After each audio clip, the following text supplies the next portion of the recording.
Thomas Paine, Sam Adams, Benjamin Franklin. These men spoke up for what they thought was right. From their courage came such documents as the Declaration of Independence and the Constitution of the United States. From their willingness to speak what was sometimes unpopular but right, we enjoy such liberties as freedom of speech, the right to keep and bear arms, and freedom of religion. There are those who still wish to oppress our freedoms, and there are still patriots willing to stand up and defend life, liberty, and the pursuit of happiness. Men like Zeb Bell, who honor our founding fathers and what they stood for. It's now time for Zeb at the Ranch, speaking up and defending your freedoms. Brought to you by Magic Valley Les Schwab Tire Centers and all of the other great advertisers on the program. And now, Zeb Bell. Obamacare is, well, so easy to understand. Here's the definition they give out today. To insure the uninsured, we first make the insured uninsured, and then make them pay more to be insured again, so the original uninsured can be insured for free. Here comes Kate Smith and God Bless America. Good morning, everybody, on a Monday, the anniversary of the United States Constitution. Good morning.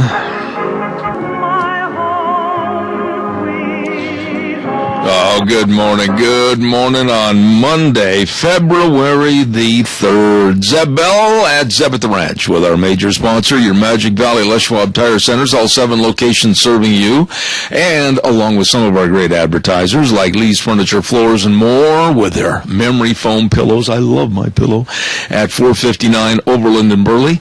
And Western Way Services, always at your disposal. Get on the route service today. Call Kelly and the crew. We're going to have them on the air sometime this next week, 734-6969. Well, here she is. We're both sitting here. We picked the winning team, but we were surprised they're going to change the name from the Super Bowl to the Blowout Bowl. Wow. You know, I expected so much more of a game. I really, really did. And I'm so excited that the Seahawks won. I'm very disappointed that it wasn't a game. It was honestly, and I've been around football all my life, but it was honestly over after the safety and the first field goal. The look on the faces of the Denver Broncos was, who are those guys? Yeah, I mean, I mean, the look on Peyton Manning's face, he just looks so disgusted, and everybody else looks so bewildered.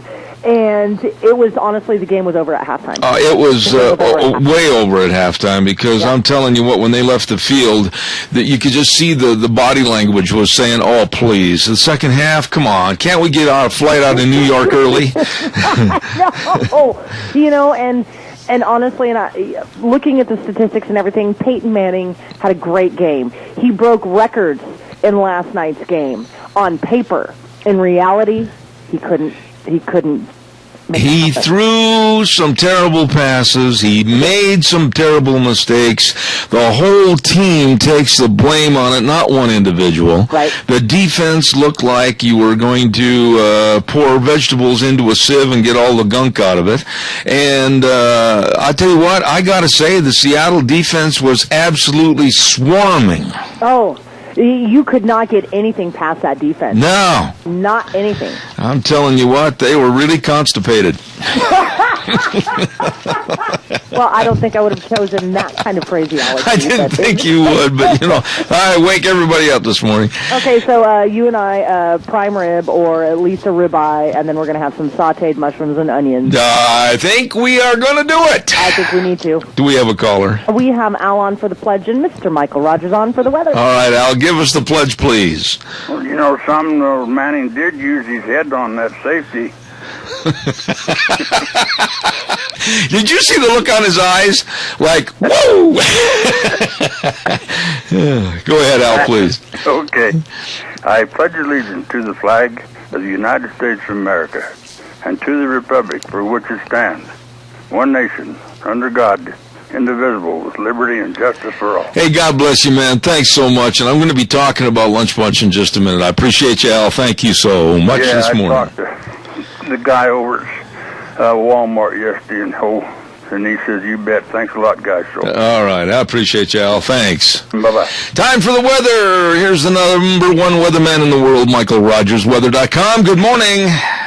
Good morning. 32 in Murta. You get a little bit of wind out of the south at about 17, gusting 24. We have winter, which is still here in the Magic Valley. It's going to continue all week.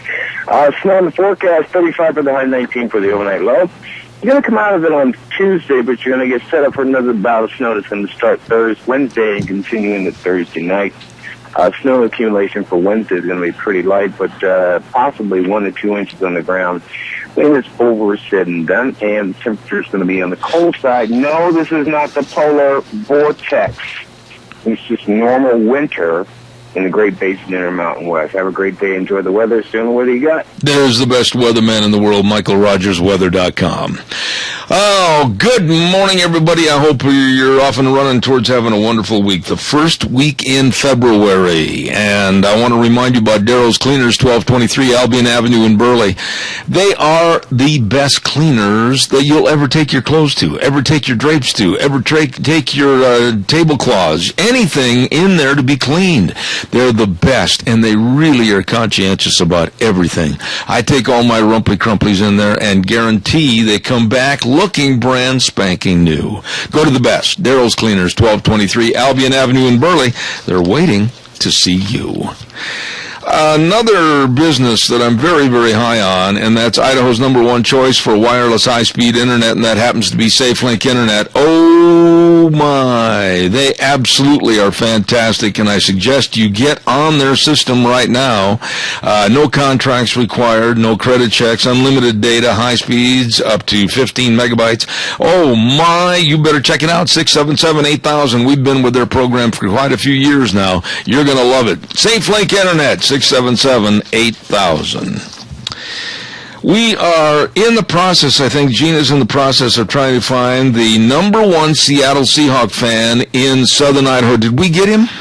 I'm waiting for him to call me back. So he's going to call back. Mm-hmm. Okay, well, I've got a couple of things I'll take care of real quickly. Okay. Number one, I want to give a very big happy anniversary today. Their anniversary was actually yesterday.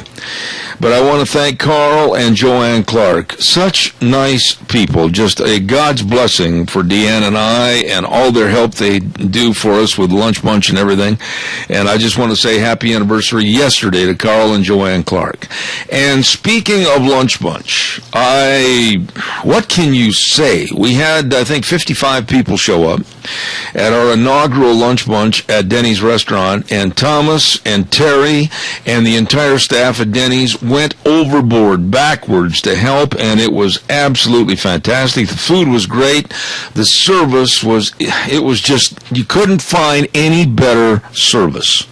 And it was just a fantastic way to kick things off at Denny's restaurant. You can stop in anytime for breakfast, lunch, and dinner, and they've got great specials on the menu, and you're just going to love it. I mean, Thomas, they just are nice people. Get in there and tell them Zeb sent you to Denny's restaurant on Overland in Burley. Wonderful, wonderful folks.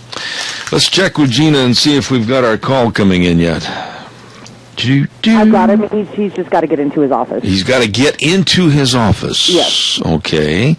So we're going to be talking to the number one Seattle Seahawk fan in the nation right here in southern Idaho. As a matter of fact, have you got him there? Yep. All right.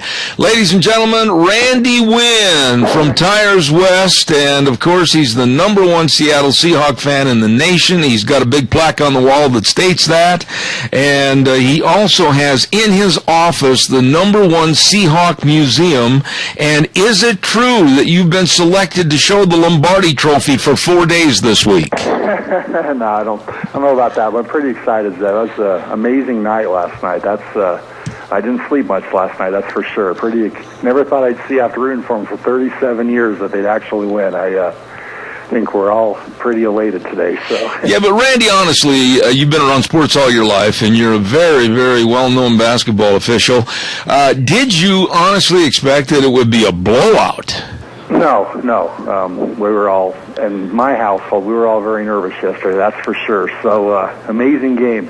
I love ESPN, though. If you think about it, ESPN was saying this morning if Peyton Manning was in the NFC West and playing the Niners twice and the Cardinals and the Rams, and the NFC may not have set quite as many records. And if you think about it, that's Seahawks that NFC is just a loaded conference compared to the AFC. They looked really impressive last night. So no, I totally agree with you. But now here's a question. Honestly, I saw a man with that looked like a deer with his eyes in the headlights yesterday after the very first play, and that was the safety where the center snapped it over his head, and then of course it was followed up just minutes later with a field goal by the Seahawks. It was 5-0, then it was 8-0, and then the Seahawks they were the most swarming defense I've ever seen. Yeah, and afterwards, ESPN was talking about they put them with the 85 Bears and the Ravens of 2000, just amazing defense, that's for sure. So, well, I do want to ask you one thing, though, Randy. I disagreed with the MVP selection. I honestly, I didn't think it should have went to the linebacker. I thought it should have went to Russell Wilson. That kid, for only being a sophomore, if you will, in the pros, held together that offense and led them flawlessly through that entire game. I thought it should have been Russell Wilson. Absolutely. We all thought that at our house, too. And then we thought his second one should have been Cam Chancellor because he had a great plays in the secondary. But, yeah, I was surprised at that, too. But I agree with you. They got a great – and they're so young. This might be a dynasty start. It depends on how many free agents they re-sign. But, yeah, they'll be a factor for years to come. So, well, is it true, though, I want to finalize this conversation with a rumor that came across our desk early this morning that you are trying to organize a one pickup ticker tape parade. Is that correct? Yeah, Gene and I might do that, yeah. Okay. Hey, Randy, God bless you, man. Thanks. Good to hear from you, Zeb. Thank you. Take care. Okay, bye. Wow, it was a blowout, as Gina and I were talking about, 43-8, and quite honestly, Gina, it could have been much, much more. It could have been so much worse. Yeah. And I'm just still blown away by the score and very elated for the Seattle Seahawks. Of course, I've been a Seahawks fan since, I was really little. Well, I'm not a Seahawk fan, but I got to tell you, I appreciate talent, and I saw nothing but extremely great talent on that field last night. I'm excited for this next year just to see how they do because, that team is in place and they're poised to do it again next year, but let's not count the chickens before they hatch. I want to ask you a question in just a moment and ask the audience out there that watch the game. I want to get a response to Bruno Mars and the Red Hot Chili Peppers, and I'm going to ask you about that in just a second, okay? I did watch the halftime show. I can answer this. All right. Valley White Home and Ranch, 910 South Oneida in Rupert, horse blankets, tack, everything right there. Oh, I know you're saying, well, gee whiz, we're still thinking about getting snow. But do you realize that in about, 45 days, there's going to be starting high school rodeos? Holy cow! And they've got 50% off on all the toys left over for Christmas, and they've got 10% off selected calving items until February 15th. Check it out at your home, farm, and ranch store with Steve and the rest of the crew. Valley White Home and Ranch, 910 South Oneida in Rupert. You get in there, and they've got a special deal going for Valentine's Day that we're going to be talking about in just a little bit. Don't forget that. Also, real fast, I want to remind you about Ramsey Heating and Electric at 2600 Overland Avenue in Burley. Now listen, and I'm going to be taking advantage of this myself. Because of government regulations, oh boy, incandescent light bulbs are a thing of the past, and you'll have to buy the much more expensive light bulbs. Well, now's the time to go to Ramsey Heating and Electric and stock up on incandescent light bulbs. Keith, listen, if you're listening to me, hold a bunch for me. And they've got them in the 40, 60, 75, or 100 watts. Stop into Ramsey Heating and Electric today at 2600 Overland Avenue in Burley, where they provide warm winters and cool summers. All right, here we go. I got to ask you this. Okay. Now, basically, I had heard is the key word in the sentence, about Bruno Mars, but never really had paid any attention to the guy or the Red Hot Chili Peppers, to which I thought, yuck. But what was your honest appraisal of halftime, because you're a younger generation than I am? Okay, honest appraisal of halftime. Bruno Mars has been in the music industry since he was 5. Yep. I thought class act. The band came out. He came out. They were dressed kind of like in the Commodore style, very classy, very clean. I have been a Red Hot Chili Peppers fan since way back in the day. So I've been in love with Anthony Kiedis, who was the lead singer for the Red Hot Chili Peppers. I like the way they kind of segued out. Like I said, very classy, very clean. Stayed true to form. The one thing that I didn't like about halftime is there wasn't enough commentary on the football.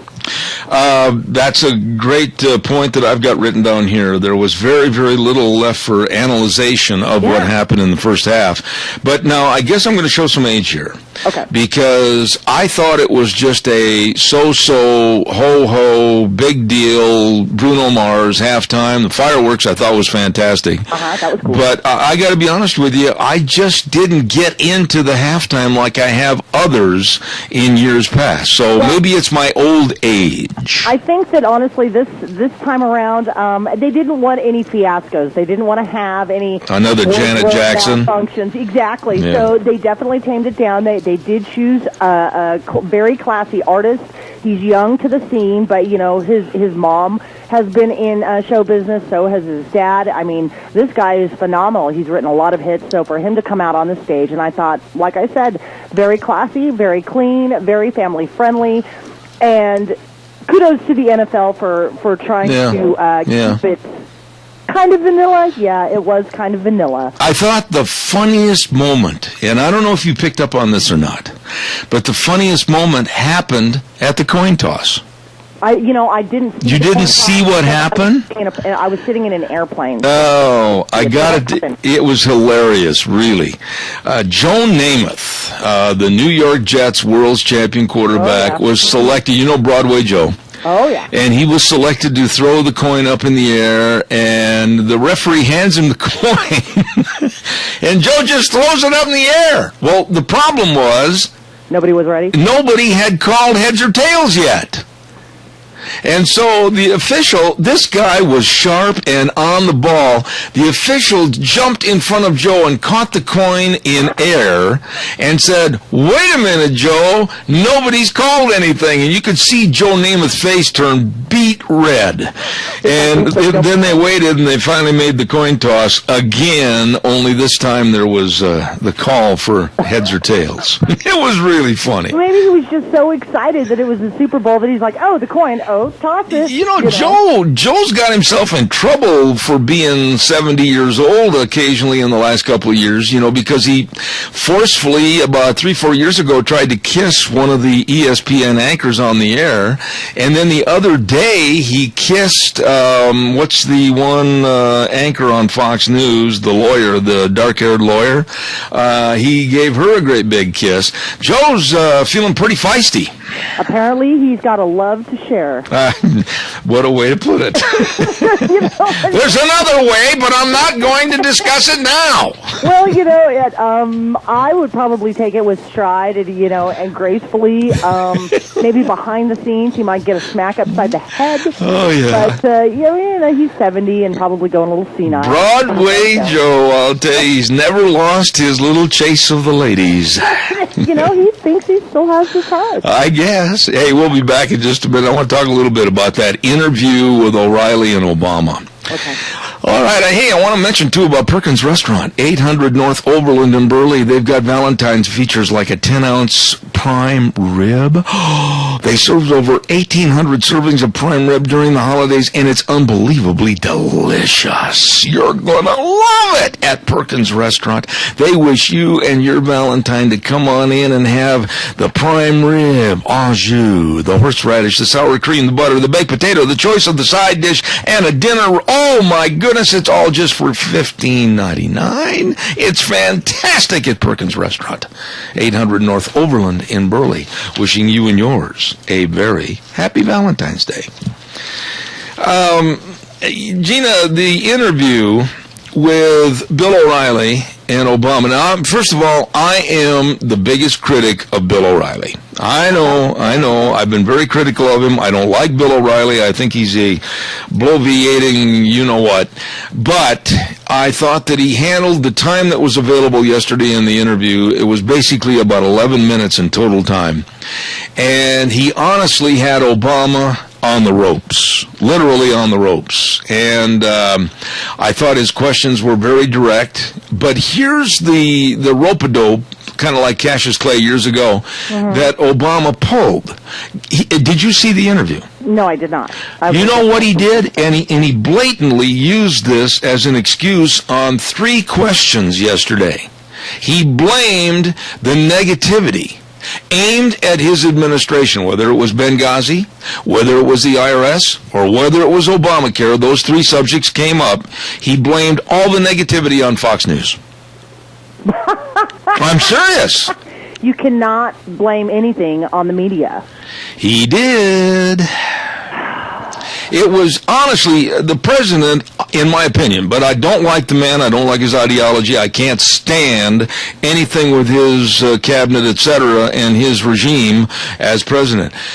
O'Reilly did have the man on the ropes, and he basically went to a rope-a-dope of, well, yeah, that's because of you and Fox News. That's because of your station. The negativity was caused because people are listening to you. Gina, it was nothing more than passing the buck. I think so, and you know, it's called the duck and dodge. Absolutely. Not really answering the question and being very vague and just dancing around it, which, you know, Obama is very, very good at. Sometimes I wish he would just answer the questions correctly, but you can't blame all of the administration's problems on the media. Let me ask you a question. You're younger than I am. I got 20 years on you. Yep. But now, in your last... Let's see. Let's go back 5 years. Okay. Okay, we're going to go back 5 years. Okay. And of all the people that you've had to deal with, and all the different business meetings that you've had to deal with, and all the conflagrations that you've had to deal with, do you honestly feel that the people that you had to work with during those conflagrations, you couldn't recall whether you talked to them or not? Oh, no, I know. I can remember every person that I've ever talked to. See, I can too. I can go back and I can tell you instances from every national finals rodeo that I've announced, everywhere I've ever been. And for Obama yesterday, on one of the questions about the IRS and meeting with the head of the IRS, Schulman, at the White House, and he goes, I don't recall meeting with him at the White House. I thought that was a blatant lie. He's got to recall. That's just kind of a generic answer that I think every president Absolutely. gives. I don't recall. I don't remember. Nope, I don't think so. Let me go back into my notes on that one. Yeah. No, really, either you I remember every person that I've interviewed. I do too. You know what? I do too. I do too. In every business instance, yeah, I can recall that. If I look at a name, and I keep a log, a ledger, and I got to quickly go here, but I've got a ledger book over here, a smaller spiral notebook, and it's probably about 150, 200 pages. Mm-hmm. In that book, and you're welcome to come by and see it, there is every telephone number and every segment of those people that I've ever announced or had on the radio.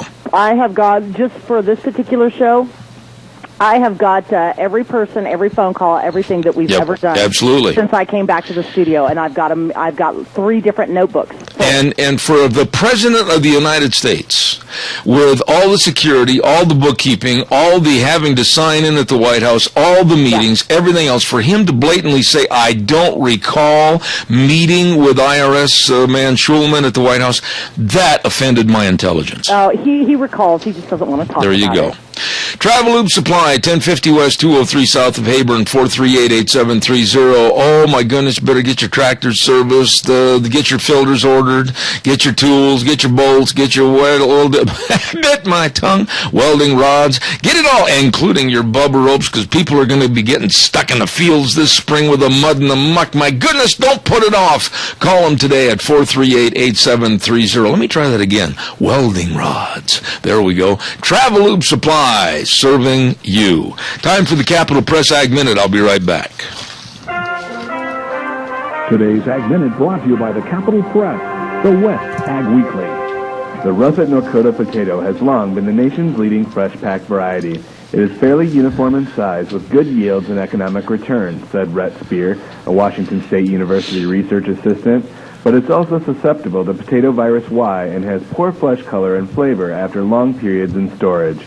He told Pacific Northwest potato growers this week at a Kennewick, Washington conference that researchers are looking for a better fresh-packed potato variety that is easy to grow and will attract more consumers. Once breeders have developed a new variety, it can take up to 10 years to tell whether the industry will accept it, said Mark Pavick, WSU Associate Professor and Research Extension Horticulturist. For the Capital Press Ag Minute, this is Brandon Tenner. For more agriculture news and information, turn to the West's Ag Weekly, the Capital Press, and capitalpress.com. Oh, you know something we've got to talk about real quick this morning that is near and dear to my heart. Now, Gina said she didn't see a lot of the game, but the commercials. Did you see any of the commercials yesterday? She's on the phone over there. The only commercial that I saw was prior to the game, and that was the Budweiser one with the little puppy. Okay, now that right there. Okay. I did see some commercials during halftime, and I'm thinking to myself, that was a commercial? Yeah, but you know, the Budweiser commercial with the puppy, absolutely, the polls are out already this morning. That came in second place to some of the polls I've already seen this morning. But number one was the Budweiser salute to the United States Army helicopter pilot that came back. Yep, I did see that one, and I did see all of the military tributes and everything, which honestly, that really warmed my heart. Oh, I started crying, and I'm not ashamed. Yep. I'm not ashamed. Because the whole thing was set up that he and his girlfriend basically did not know. They thought that it was going to be for a newscast, that this news guy was following him with a camera, when in essence it was the Budweiser team of advertisers. And when he got off the plane and the girlfriend met him, the camera was at a long range, and then of course the parade, and he jumped off the float to go kiss his mom. All of that was absolutely not planned or prepared. And this morning they had the couple, the boyfriend and girlfriend, they're not engaged yet, on television, and they are the sweetest, nicest young people you've ever met in your life. Yeah. Now, see, I didn't see any of the interviews this morning, but the military tribute, that to me was very heartwarming. Oh, you know? And the national anthem singer was fantabulous. Who sang? I don't know her name. She sings with the opera, and she is... Oh, she didn't do all these vocal exercises and try to jump off cliffs and then run up the sides of mountains again. I mean, she was just dynamic. I thought she was great. I'm actually Renee Fleming. That's it. Renee Fleming. That's it. That was fantastic. But the commercial that I got the biggest kick out of, okay, for my sick, perverted sense of humor, was the Chevrolet truck commercial. Did you see that with the bull? Maybe I'll have the to bull. See, the cowboy loads this great big old Hereford bull in the trailer and takes him out to the range to meet his new girlfriends. And the bull gets out of the trailer. You know, it was a subtle way to sell a truck. The bull gets out of the trailer and he just looks around at all those good-looking heifers. And then the camera panned to the heifers, and all those heifers are just licking their lips. And then back to the bull, and then it was just kind of by a Chevrolet truck, and away we go. I'm actually Googling that. There were some commercials that because I was in the middle of eating and watching at the same time, but I was like, really, that was a commercial? And I was very confused about the whole halftime, of course, except for, the bands getting out and Bruno Mars and Red Hot Chili Peppers. But like I said, there was very little commentary. Usually there's more commentary about how the game is going and what the speculation is going to be. And they showed clips of, of some of the plays. They ran out of time. There was no commentary. That's it. And but really, the commercials, there were some that my wife and we just scratched our heads and we looked at each other and thought, and they paid millions just to put this on the Super Bowl? Yeah. Pathetic. I know. Yeah. Calls are welcome, 436-2244, 1-866-927-4587. Guess who's back on the air with us this morning? Well, I'll tell you, boy, howdy. Barry Equipment and Rental, 2 locations, 465 Addison Avenue West in Twin Falls, 732-7368, and their new location at 159 West Highway 30 in Burley. Hello, boys. These are a good bunch of guys. Eli and the rest of the crew, and they are a new Doosan heavy dealer, loaders and excavators, and they've got a lot of them in stock. Big price advantage, 48-hour parts guarantee, and I'll guarantee you, the Doosan heavy equipment, loaders and excavators, the best. From Barry Equipment and Rental, 2 locations, Twin Falls and Burley. You get a hold of my old buddy Eli today. Good morning, caller. You're on the air. Yes, Deb, I hope I hadn't been able to listen to the whole program, but the national anthem done by that opera star was very good. It was excellent. Go ahead. It was excellent. It was one of the best. It was almost as good as Whitney's, but it was very inspirational because you see these, football stars, and if there were ones that weren't standing in reverence, they didn't show them.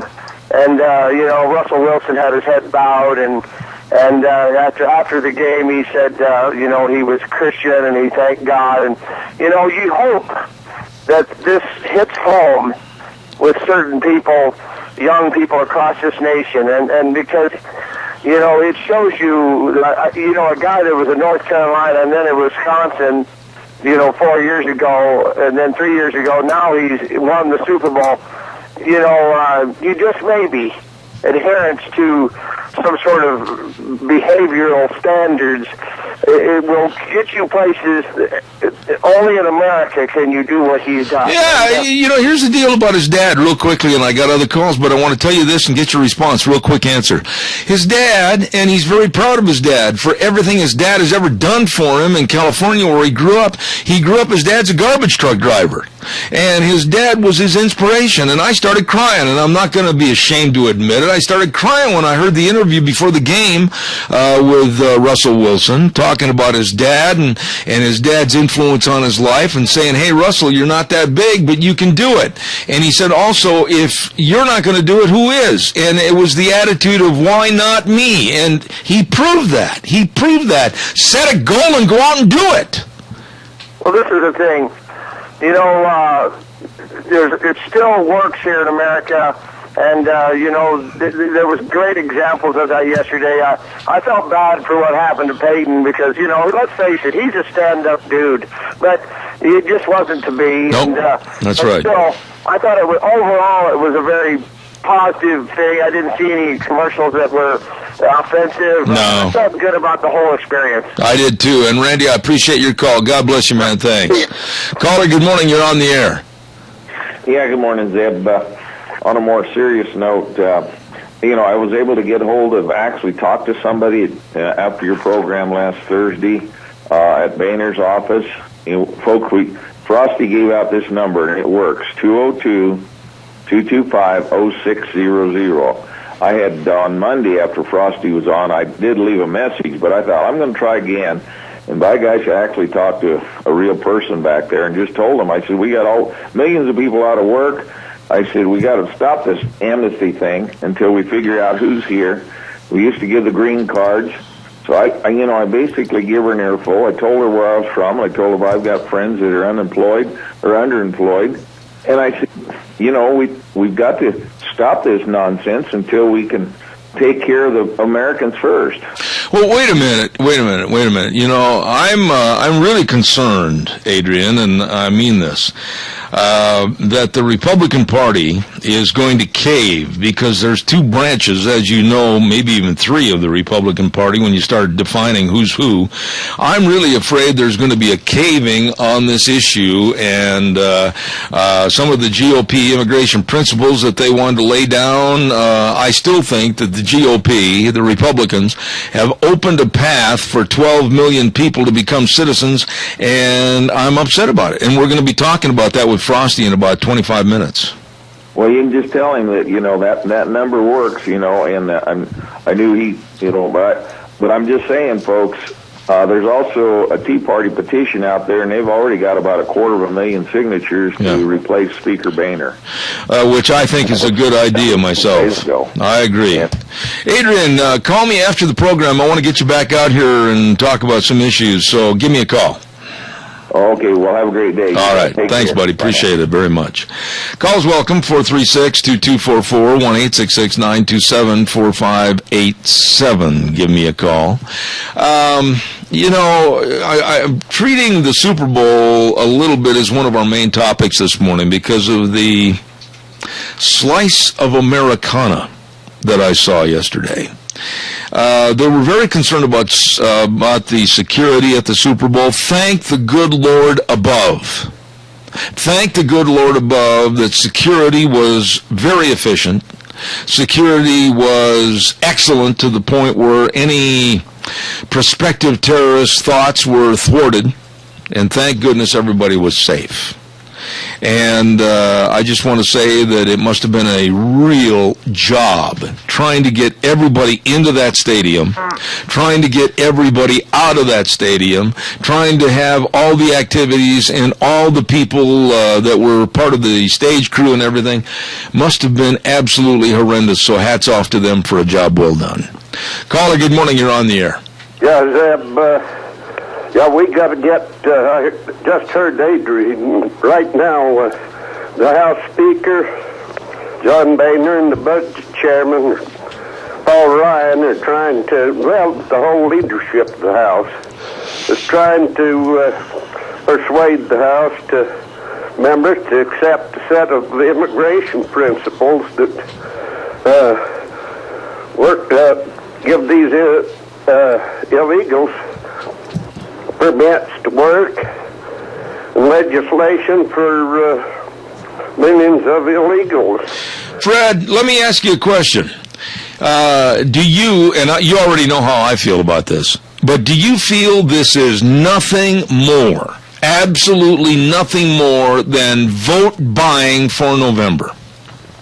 Well, that's right, yeah. That's the way I feel. I'm sick and tired of the spineless and the weak-kneed approach to an issue that is nothing more than a vote-getter for November. And I've heard a lot of these people say, well, the Republicans are waking up and they're seeing the light on immigration. No, they're not waking up and seeing the light. They're caving in. Boy, I'll tell you, he's looking for votes all the way. Yeah. This Boehner, Simpson's right behind him, too. I agree. And we gotta get behind Roy Beck, Jim Rubb, Numbers USA, and start fighting these people. I couldn't agree more. And Fred, I appreciate your call. We're going to be talking to Frosty about that in about 20 minutes, so stay tuned. Don't go away. All right, thank you. All right, thank you. Hey, we got to have a weather update right now, and weather is brought to you by a brand new weather sponsor, and that's Bryce and the rest of the crew over at Butte Irrigation, 116 South, 600 West of Paul, and their other brand new location on Kimberly Road, right by Red Cap Corner, north of Kimberly. Absolutely. They'll get you wet. They will get you wet. They've been serving Magic Valley since 1975. They've got all your irrigation needs. All your irrigation needs. All you have to do is go talk to the pros. They've got all the answers on your irrigation for your farm and ranch. Butte Irrigation. Bringing you now, MichaelRogersWeather.com. Hello, everybody. Michael Rogers for MichaelRogersWeather.com. Said you got snow on the ground for today, maybe 1 to 2 inches possible. High today, 35. Overnight low, it'll be 19. Mostly cloudy for tonight. Sunny tomorrow. Cloudy tomorrow night. Snow from Wednesday through Thursday night. But the snow accumulations are going to be light. Either way, light or heavy. Please be careful on the road as you're getting around town and around the Magic Valley. Enjoy the day, enjoy the weather. It's the only weather you got. All right, Michael, thank you very much. Brought to you again by Butte Irrigation, 2 locations in Paul and also on Kimberly Road by Red Cap Corner. They'll get you wet. Good morning, caller. You're on the air. Good morning again. Yes, sir. Hey, I listened to this stuff about Boehner and him. Well, I always thought the law says that you've got to be a citizen of the United States to vote in a national election, right? Yeah. Okay, it takes 5 years to become a citizen, right? Mm-hmm. Okay, if they give the so-called passport to them now, they cannot vote, right? Supposedly. Right. Okay, that shows that these people at these polling booths don't check the IDs and stuff like that to make sure they're legal citizens, then they shouldn't have the right to vote, right? Well, which really stop right there. This is why I am so incensed, and I had some lady call me here not too long ago and really chew me out because I am so adamantly against giving driver's license to illegal aliens. Once you get a driver's license, are you not basically validated with an ID? Yeah. I mean, sure you are. I mean, let's face it. But the law says you got to be a citizen at least 5 years in order to vote. So that going well, that a lot of these elections around here for school bonds and all that stuff, there's a lot of illegals and people that aren't even paying taxes, voting to do whatever they want to do. And spend your money and mine. Yeah. And this is what, I'm so irritated by this, all of a sudden, this epiphany from the Republican Party of saying, well, you know what, I think we can do this, and I think we can do this, whether it's Boehner or whether it's McConnell or whether it's Ryan, I don't care who it is. There still is some common sense, and Jeff Sessions from Alabama is one of the leading opponents of anything the Senate's going to pass, and he's speaking out, but everybody's damning him. I know it. I mean, what are you going to do? The law is there to be enforced. It's not being enforced by the immigration and the Border Patrol because Mr. Obama and that Attorney General, he says we don't have to do this, follow the law. Yeah, you know, this is going to turn into a mess, and unfortunately it shows nothing more than capitulation by the GOP. Maybe you don't agree with that word, but that's the way I think it is. Yeah. Hey, Hill says we're going to have 6 more weeks, and it's starting to snow. It's my fault I washed both vehicles this weekend. Al, shame on you. Sorry. All right, have a good day. Thank you. Yeah, bye. All right, calls welcome. 436-2244, 1-866-927-4587. Did you hear about that North Carolina high school football coach? Now, God bless this guy, and I mean this. North Carolina high school football coach was threatened by atheists. They went right to the school, and they just absolutely threatened the principal, the superintendent, the school board, everybody, and they said, you get that man off the coaching staff. You get that man away from those kids, or else. You know what he did? Oh, this is terrible. My goodness sakes. North Carolina high school football coach gathered everybody together before the games and told the students and the players, if you don't want to pray, you don't have to pray. But I'm going to pray for the safety of our players and that they play to the best ability that God has given them. The atheists came out of the woodwork. They want his head on a platter like John the Baptist. And they said, you get rid of him or else. But here's where the plot thickens a little bit. The students, almost to every student in the high school, and the parents in the community said, whoa, wait a minute. You can't tell us to stop praying, and we're not going to. And so they're going to carry on if they force the coach to stop. So in other words, the families in the community are telling the atheists to go get lost. Well, they're lost anyway. I love this. People are standing up and saying, leave us alone. Get out of Dodge City and don't let your mule turn around and see the south side of the sun again. I love this. The families, the community business people, and especially the students, and they had some of the students on this morning talking about this. They're going to stand up, and they're going to continue to pray if they force that coach out. I love this. Madison, Wisconsin-based Freedom from Religious Foundation. Yep, they're doing it again. They're doing it all over the country. Yep. But you know, I love this attitude of, wait a minute. No, we're not going to listen to this. They might stop the coach, but first of all, we're not going to let you fire him. But we'll become the mouthpieces. We'll pray in the stands. We'll pray on the sidelines. We'll do what we want to do, and don't you tell us. That's what I like. Oh, by the way, Gina, a little bit more about football this morning. Washington Redskins update. Okay. Are you ready for this? Ready. There were 10 different polls taken about the Washington Redskins and the name change. All right?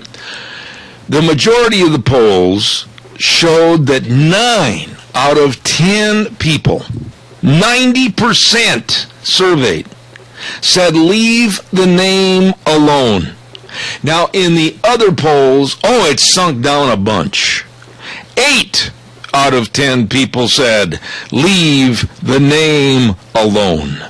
So with all these polls, and all these people asked, and they said leave it alone, why are we catering to this 10 or 20% of crybabies? Because they whine the loudest.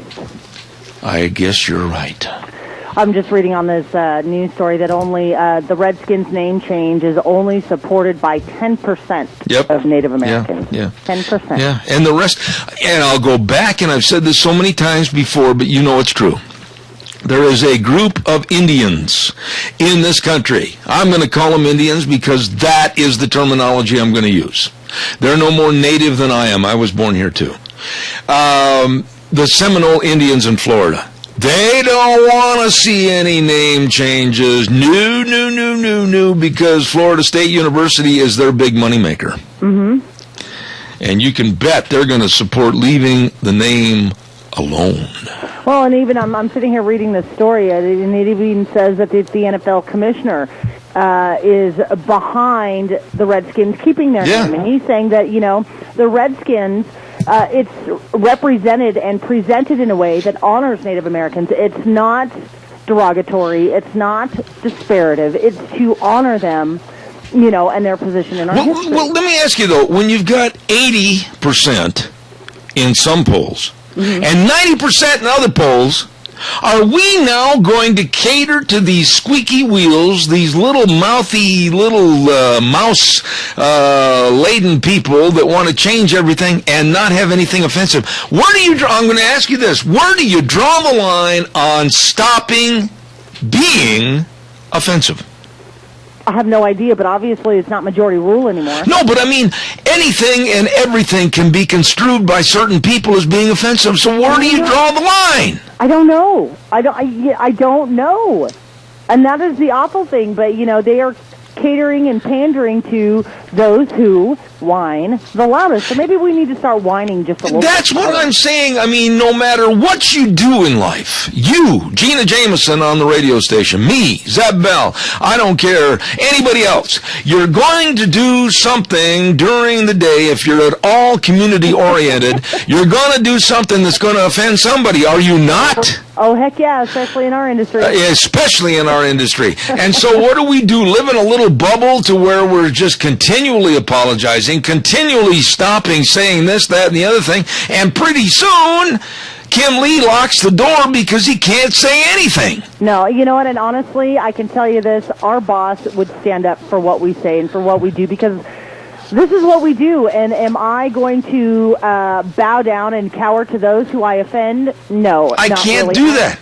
I'm sorry, but you know what? This is the land of the free. We have the right to our own opinion. We have the right to express our... And you have the right to be offended. Exactly. So if you're offended, I apologize. You can come at me with your points and your views, and I will listen to them, and I might be offended by what you have to say. Amen. Thing about our country. Amen. But to just all of a sudden say, oh my goodness, why 10% of the people are offended. Why, we've got to change this. We've got to strike down our name. We've got to change our image. Why 10% of the people? And yet 90% of the people, their thoughts don't count. Here's what I have to say. Yay! I offended 10% of the people. Hey, I know darn well I offend a lot more. We've got a phone call. Call her real quick. I've got to do a commercial. Go ahead. Okay, I'll be real quick. Also, I think, on the other hand, we Americans offend the Native Americans by telling them the only thing that they can do in life is run gambling joints. Yeah. And we don't recognize their other talents and give them a hand up so that they can do something besides running. I cannot argue that point at all. As a matter of fact, I would like to see, and Chris, I know I'm being short with you, and I don't mean to. I got to get a commercial in. But I would like to see a complete restructuring of how the treaties and how the methods of handling our Indian tribes in this country is handled. I'd like to see a complete revamp. I'd like to see him take that on and do a good I would job. too. I would too. Yeah. God bless you for your call. Hey, it's Founders Celebration time at your Magic Valley Les Schwab Tire Centers. Oh, in honor of this great man, Mr. Les Schwab. I am so fortunate I had a chance to meet this man up in Prineville, Oregon years ago.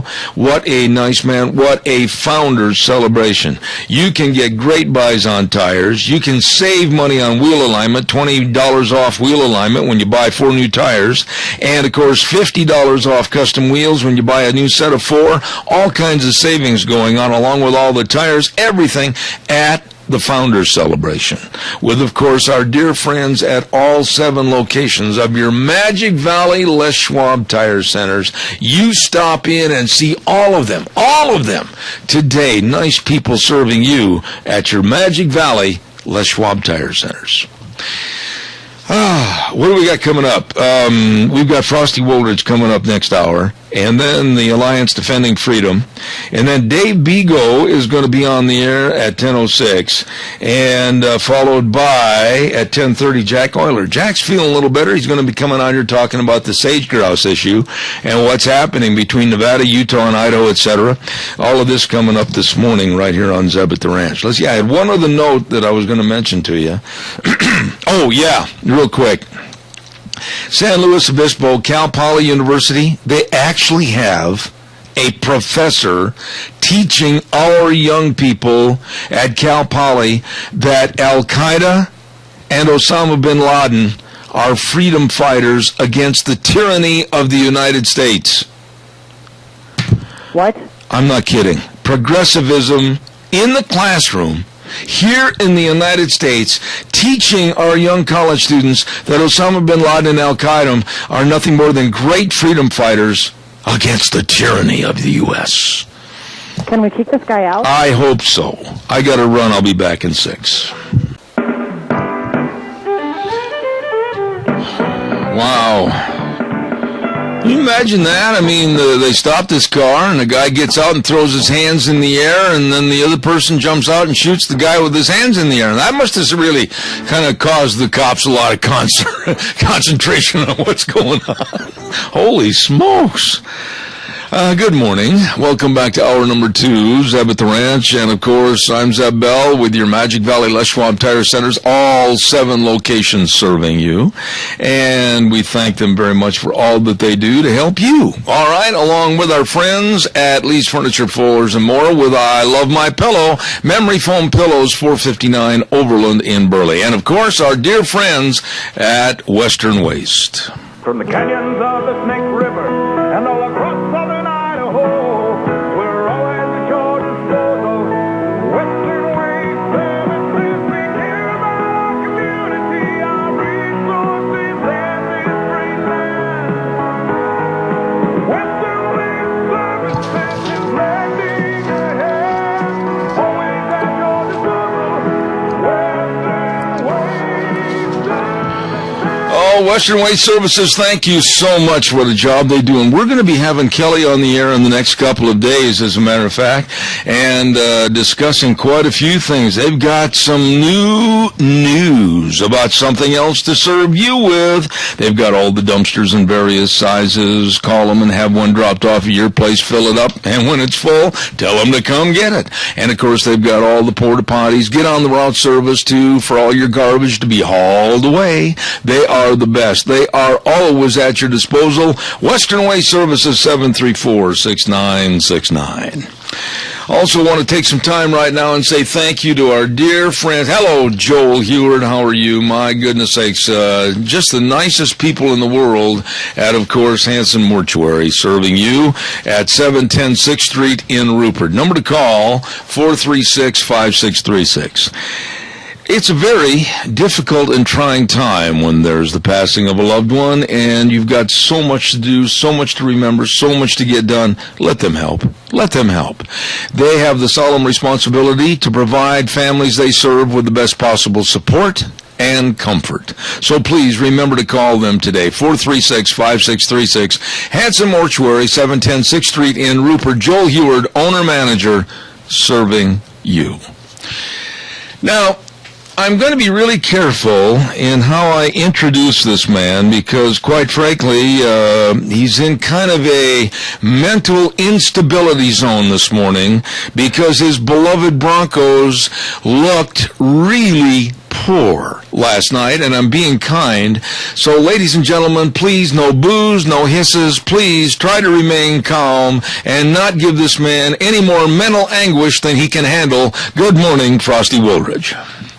Well, good morning, Zeb Bell, and thank you. The funeral dirge is on us here in Denver. There's a sense of hopelessness and that there's no chance for any future whatsoever, and that the Broncos, of course, were beaten, whipped, whooped bad, and all that goes with it.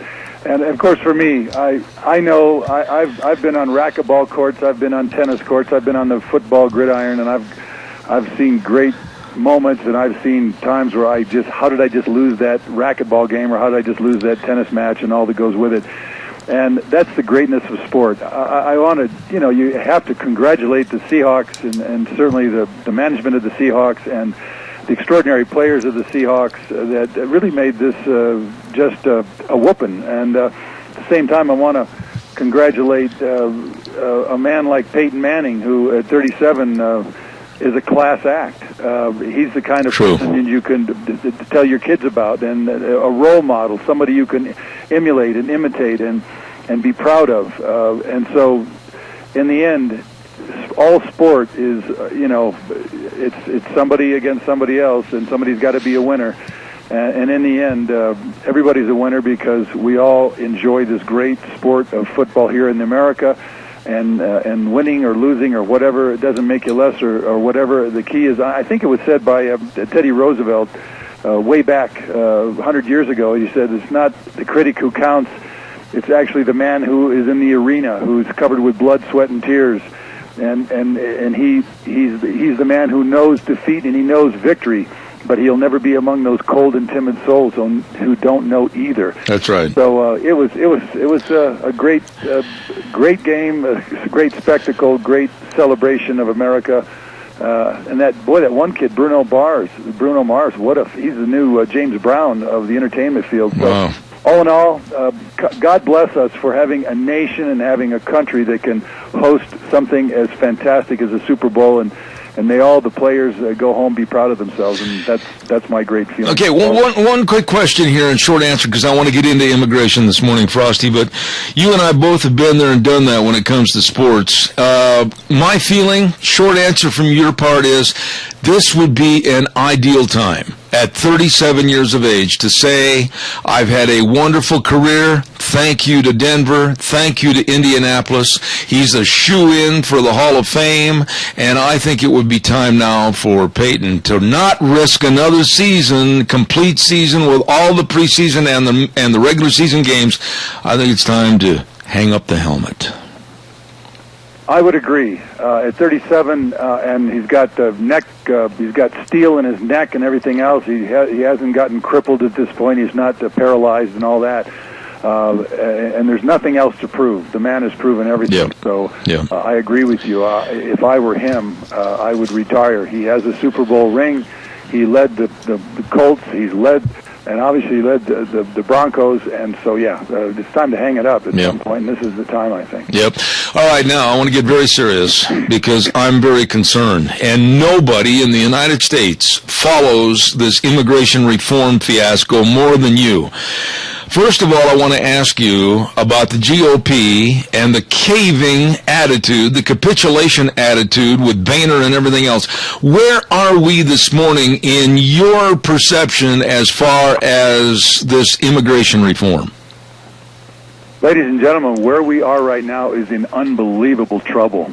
Boehner is just laying down. And again, I want everyone to remember this, and get your pencils and papers out. Get your pencils and paper. I want everybody that's listening across America to the Zeb Bell Show, get your pencil and paper out and take down these numbers. Because if you don't, and this thing passes, we will have 100 million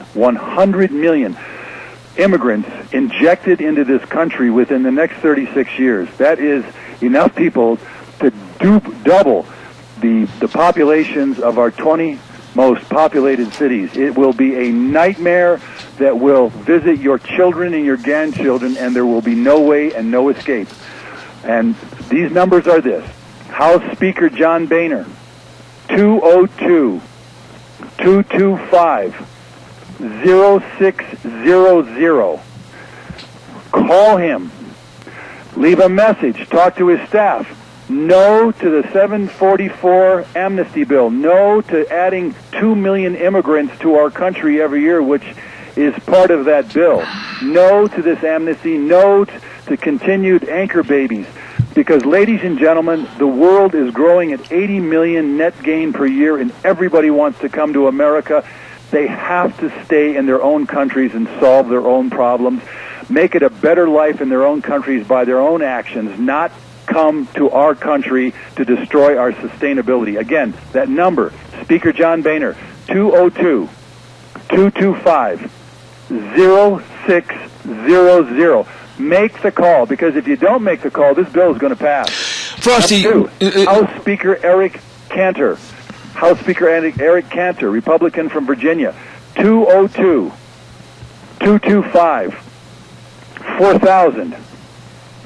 Again, 202-225-4000. And again, the House Majority Whip is Kevin McCarthy. He's a Republican in California. He already knows that California is going to add 20 million of these immigrants to that state and completely collapse it. His number, 202-225-2915. Again, 202-225-2915. And, of course, the two websites that will empower you, capsweb.org, capsweb.org. Become a faxer and a phone caller, and they give you all the instructions you need. And then, of course, numbersusa.org, NUMBERS, I can't begin to tell you, ladies and gentlemen, what another 100 million more immigrants will do to this country, because it's going to be ugly for all of us if 744, Senate Bill 744, passes, as John Boehner right now is trying to get it passed with all the top Republican leaders. We will no longer have a Republican Party. Everybody, all of these immigrants will be voting for Democrats. This will become a one-party system. That's how dangerous this bill is, because all these poor will always vote for socialism, and socialism is what the Democrats are all about. You know, we will all face a collapsing civilization with 100 million more immigrants. Now, right there, you said something that is the key that unlocks the door to the whole problem as far as I'm concerned. You've just stated 100 million will be coming into this country. We're going to be looking at an automatic 12 million staying here and the capitulation to the democratic principles. I think you are 100% right that we're talking about expanding parties. No, we're not. We're not talking about expanding a Tea Party. We're not talking about expanding a GOP. We're talking about the funneling of all these trashy ideas through a one-party system, which would be encompassed with the Democratic Party and their principles, and that's my opinion. Well, notice all of your dictatorships, and notice all your failed states around the world, failed countries. They're one-party system. Absolutely. Because there's no give and take. There's no fresh ideas. And I can tell you this, the Democratic Party right now, led by probably the biggest liar of a president. I think he could be the bigger liar than Lyndon Baines Johnson. But he is, Barack Obama, the biggest liar of a president that's ever sat in the White House, and the incompetence that he is encompassing, whether it's Fast and Furious, whether it's the unbelievable fraud of the Benghazi, right on down the line. He is breaking executive orders. He's done over 1,000 of them. He has usurped the Constitution. If this man is allowed to continue, then we are at fault for our stupidity and our apathy. God help us if this man continues on his way and gets this amnesty, because it will absolutely bulwark the Democratic Party with all these poverty-stricken people. The middle class will be completely destroyed before this man gets out of office, and we will all rue the day that we allowed the Democrats to take over America and collapse our civilization and destroy the middle class. It is unbelievable what this man is doing to destroy the Constitution of the United States of America. Let me ask you this, Frosty. Now, I know of some of the GOP members in the Senate, et cetera, that are absolutely opposed to this. One being, of course, Senator Jeff Sessions, I believe, of Alabama. But what about others? I mean, we ought to make a list of all the people that are opposing this, senators that have got some backbone, and we ought to be calling them and congratulating them for standing up for what's right for America. They need to hear from people too. Well, they do, and Jeff Sessions I have highest regard for. He is the senator from Alabama that has probably the lone voice out there that understands. I've written his office, and I've called his office. And of course, I've called Boehner, and I've called Cantor and McCarthy, and I've said, and I've talked to their aides. I said, do you understand that this bill is going to add 100 million more immigrants to this country legally? And ladies and gentlemen, not only the 12 million, they're going to flood the amnesty offices in this country to such a degree. If it is 20 to 25 million illegal aliens, ladies and gentlemen, we're going to pop another. Roy Beck at Numbers USA said with their birth rates and their chain migration, within 10 years will add no less than 33 million people to this country by 2024. That's 10 years from now, and then it will grow, beyond that to 100 million more. And ladies and gentlemen, the final on that is within 80 years, 625 million, all driven by immigration. Immigration will descend on this country, and there will be no more America. It will be a schizophrenic society. Zeb, no one understands when you add 150 different countries with their cultures and their languages and their religions into our country, you completely destroy the ethos of our own country, the religion of our own country, the foundation of our own country, and we become a schizophrenic society, literally a schizophrenic society. It will not function as a civilization. It will be the mess. If you look at India, it's a mess. If you look at Pakistan, it's a mess. If you look at Lebanon, they're a mess. If you look at UK and France right now, and if you look at Sweden, and you look at Norway, and you look at Holland, they are become schizophrenic societies. They are not functioning. They're no longer cohesive. They are not operating, and in the end, they're all headed for unbelievable civil discontent, civil riots, and literally breakdown, because there's so much poverty in those countries that cannot be maintained. And we're doing the same thing to ourselves, ladies and gentlemen.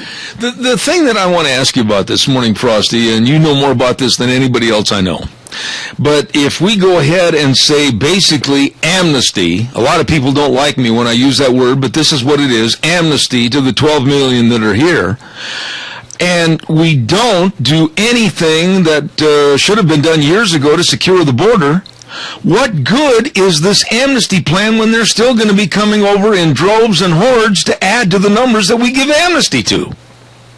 Well, that's exactly what we're doing. We're going to see more illegal immigration. It's going to multiply. You have to understand that there are millions upon millions of desperate people coming and wanting to come and will come to America in this massive immigration juggernaut. And there's no way to stop them, because we're simply, the U.S. Chamber of Commerce is doing everything it can to thwart any kind of guarding our borders or enforcing the employment laws that are on the books right now.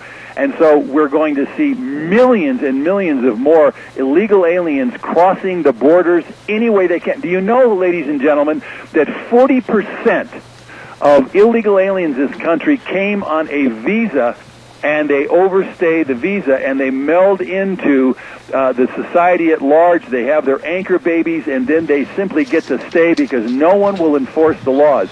And the fact is, the 1986 amnesty, no one enforced the law since. And I don't care what they say about the system is broken. The system is not broken, but Congress and these last 5 presidents have not enforced the laws. And, of course, when you don't enforce the laws, you'll have more bank robbers, you'll have more burglaries, you'll have more rapes, you'll have more killings, murders, and everything else because there's no consequence. And that's what this amnesty is. It is no consequence. Don't kid yourself if you think there's going to be any more enforcement here in America. There won't be because there hasn't been, and this Congress won't do it. They'll just simply pass the amnesty, and then we will have the 100 million more people added to America from 150 countries around the world. We will be poverty-struck. We will be entrenched in intractable illiteracy and poverty just like those other countries because these people cannot upgrade and up-level themselves to the American way of life or our educational system. Man, I see this so clear, I want to cry for future generations. Well, let me ask you this. Let's take a look from another viewpoint right here, quickly. The SEIU, Service Employees International Union, one that I fear, one that I absolutely detest because of their past involvement in hurting small business, and a very dear friend of mine, Dave Bigo, who's going to be on later on this morning. Here's what a person by the name of Rocio Sáenz said of the SEIU. The legislation suggested by the House Republican principals would unfortunately create a permanent class of second-class citizens and does not go far enough in fixing our broken immigration system and in some ways would make them worse. They want more, Frosty. What more do they want? Well, that's correct. This bill, 744, jumps the visas for just plain old workers to $250,000 a year. And they never go home, ladies and gentlemen. They never go home. They stay here. They establish themselves, and that's why we're going to have more ghettos. We're going to have more food stamps. I predict, and I'll bet you my numbers are solid, we will have in excess, we're at 48 million on food stamps right now. 48 million individual American citizens and otherwise are living on food stamps right now, and we're going to pump in another 2 million immigrants every year that don't have any skills, have no language skills, and think that we're going to get rid of the poverty in this country. Zeb, President Obama is an absolute nincompoop, an intellectually vacant individual, and Boehner is right there with him, and the whole of the Senate and the Congress. They are absolute idiots if they think this thing is going to solve anything. It is going to absolutely wreak havoc in the United States of America. It will destroy the middle class. We won't be able to get jobs over $7 an hour because we got 2 million more immigrants coming in every year that'll take those jobs at $5 an hour, $6 an hour, under the table. And these employers will literally continue to destroy the United States of America because illegal immigration will not stop. It will multiply. It will accelerate. Those are my words. I see 60 million on food stamps within the next 10 years or less. I can't argue. As a matter of fact, short answer because I've only got a minute left, Frost, but this is nothing more than a Republican capitulation to just basically try to go along and get along. Would you agree with that? You got it. All right. Listen, man, we got a quick caller. I'm going to take a quick call and keep the answer short. Good morning, caller. Quickly, fast. Yes, there's one thing that stopped a lot of this, and that's E-Verify. That's what we need in this country is E-Verify. All right, I'll have Frosty comment on it, Fred. Thank you. Real fast, Frosty. Go ahead. Well, unfortunately, that's the Congress will not. John Boehner has been completely stalling E-Verify for well over 2 years now. So you know that he does not want to have E-Verify. He's done everything he can to stop E-Verify and has succeeded. And so what I'm telling you is this.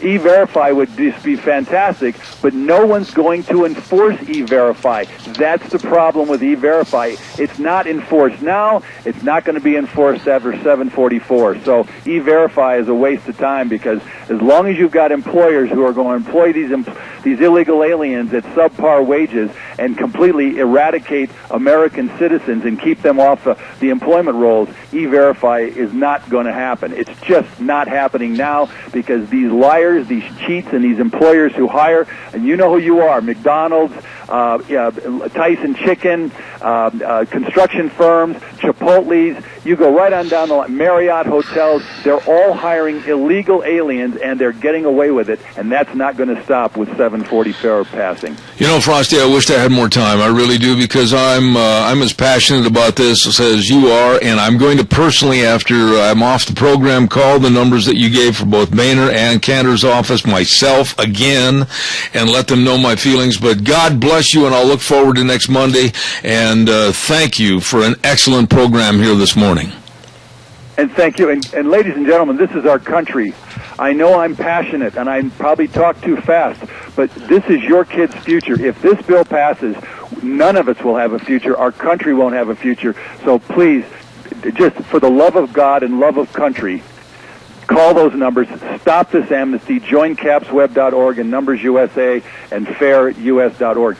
We'll have a chance to stop this thing. All right. God bless you, Zeb, and thank you so much. Thank you, my dear friend Frosty Woldridge in Golden, Colorado. Thank you so much. Oh, my. I'm worked up like he is. This is absolutely ridiculous. Hey, by the way, when you think about life insurance, when you think about health insurance, retirement planning, employee benefits, coverage, and protection for you and your family and your business, you'd better think about calling Cameron and Siemens Insurance right now. Right now. Dean Cameron, Todd Siemens, they are the professionals. Located on Highway 24 over in Rupert, and the number to call them for an appointment today. Don't put it off. Don't put it off. 436-4424. That number again, 436-4424. Hey, by the way, this lady and her business, Mad River Laser at 700 South Oneida in Rupert, wishing you a very happy Valentine's Day. They're having a big clearance sale because they're going to be moving soon to downtown on the square in Rupert, and they don't want to pack all the great stuff up, and they've got a selection of blank and demonstration T-shirts for under $5. Oh, my.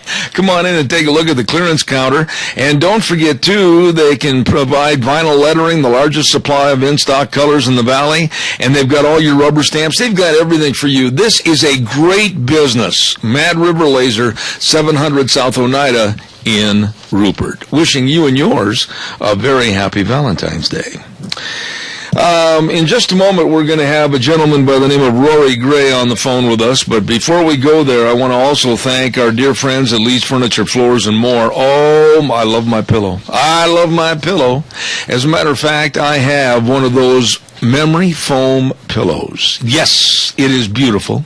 It is comfortable and hypoallergenic, antimicrobial, soft cover for cooler, more comfortable sleep. I love my pillow. Yes, advanced technology memory foam is the secret. You're going to love it. Stop in and check out the pillows, check out all the furniture, check out all the carpeting, everything at Lee's Furniture, Floors, and More, 459 Overland in Burley. You stop in and say howdy to those great people today. Gina, she's so efficient. I mean, man, I'm starting to be more cognizant of my phone and text messages and everything else. And we say good morning right now to Mr. Rory Gray, and he is litigation counsel with the Alliance Defending Freedom. Good morning, Rory. I don't think I've ever had you on my program before, have I? Good morning, Zeb. No, this is my first time. Thank you for having me on. Boy, are you excited. I can tell it's just exuding through the telephone.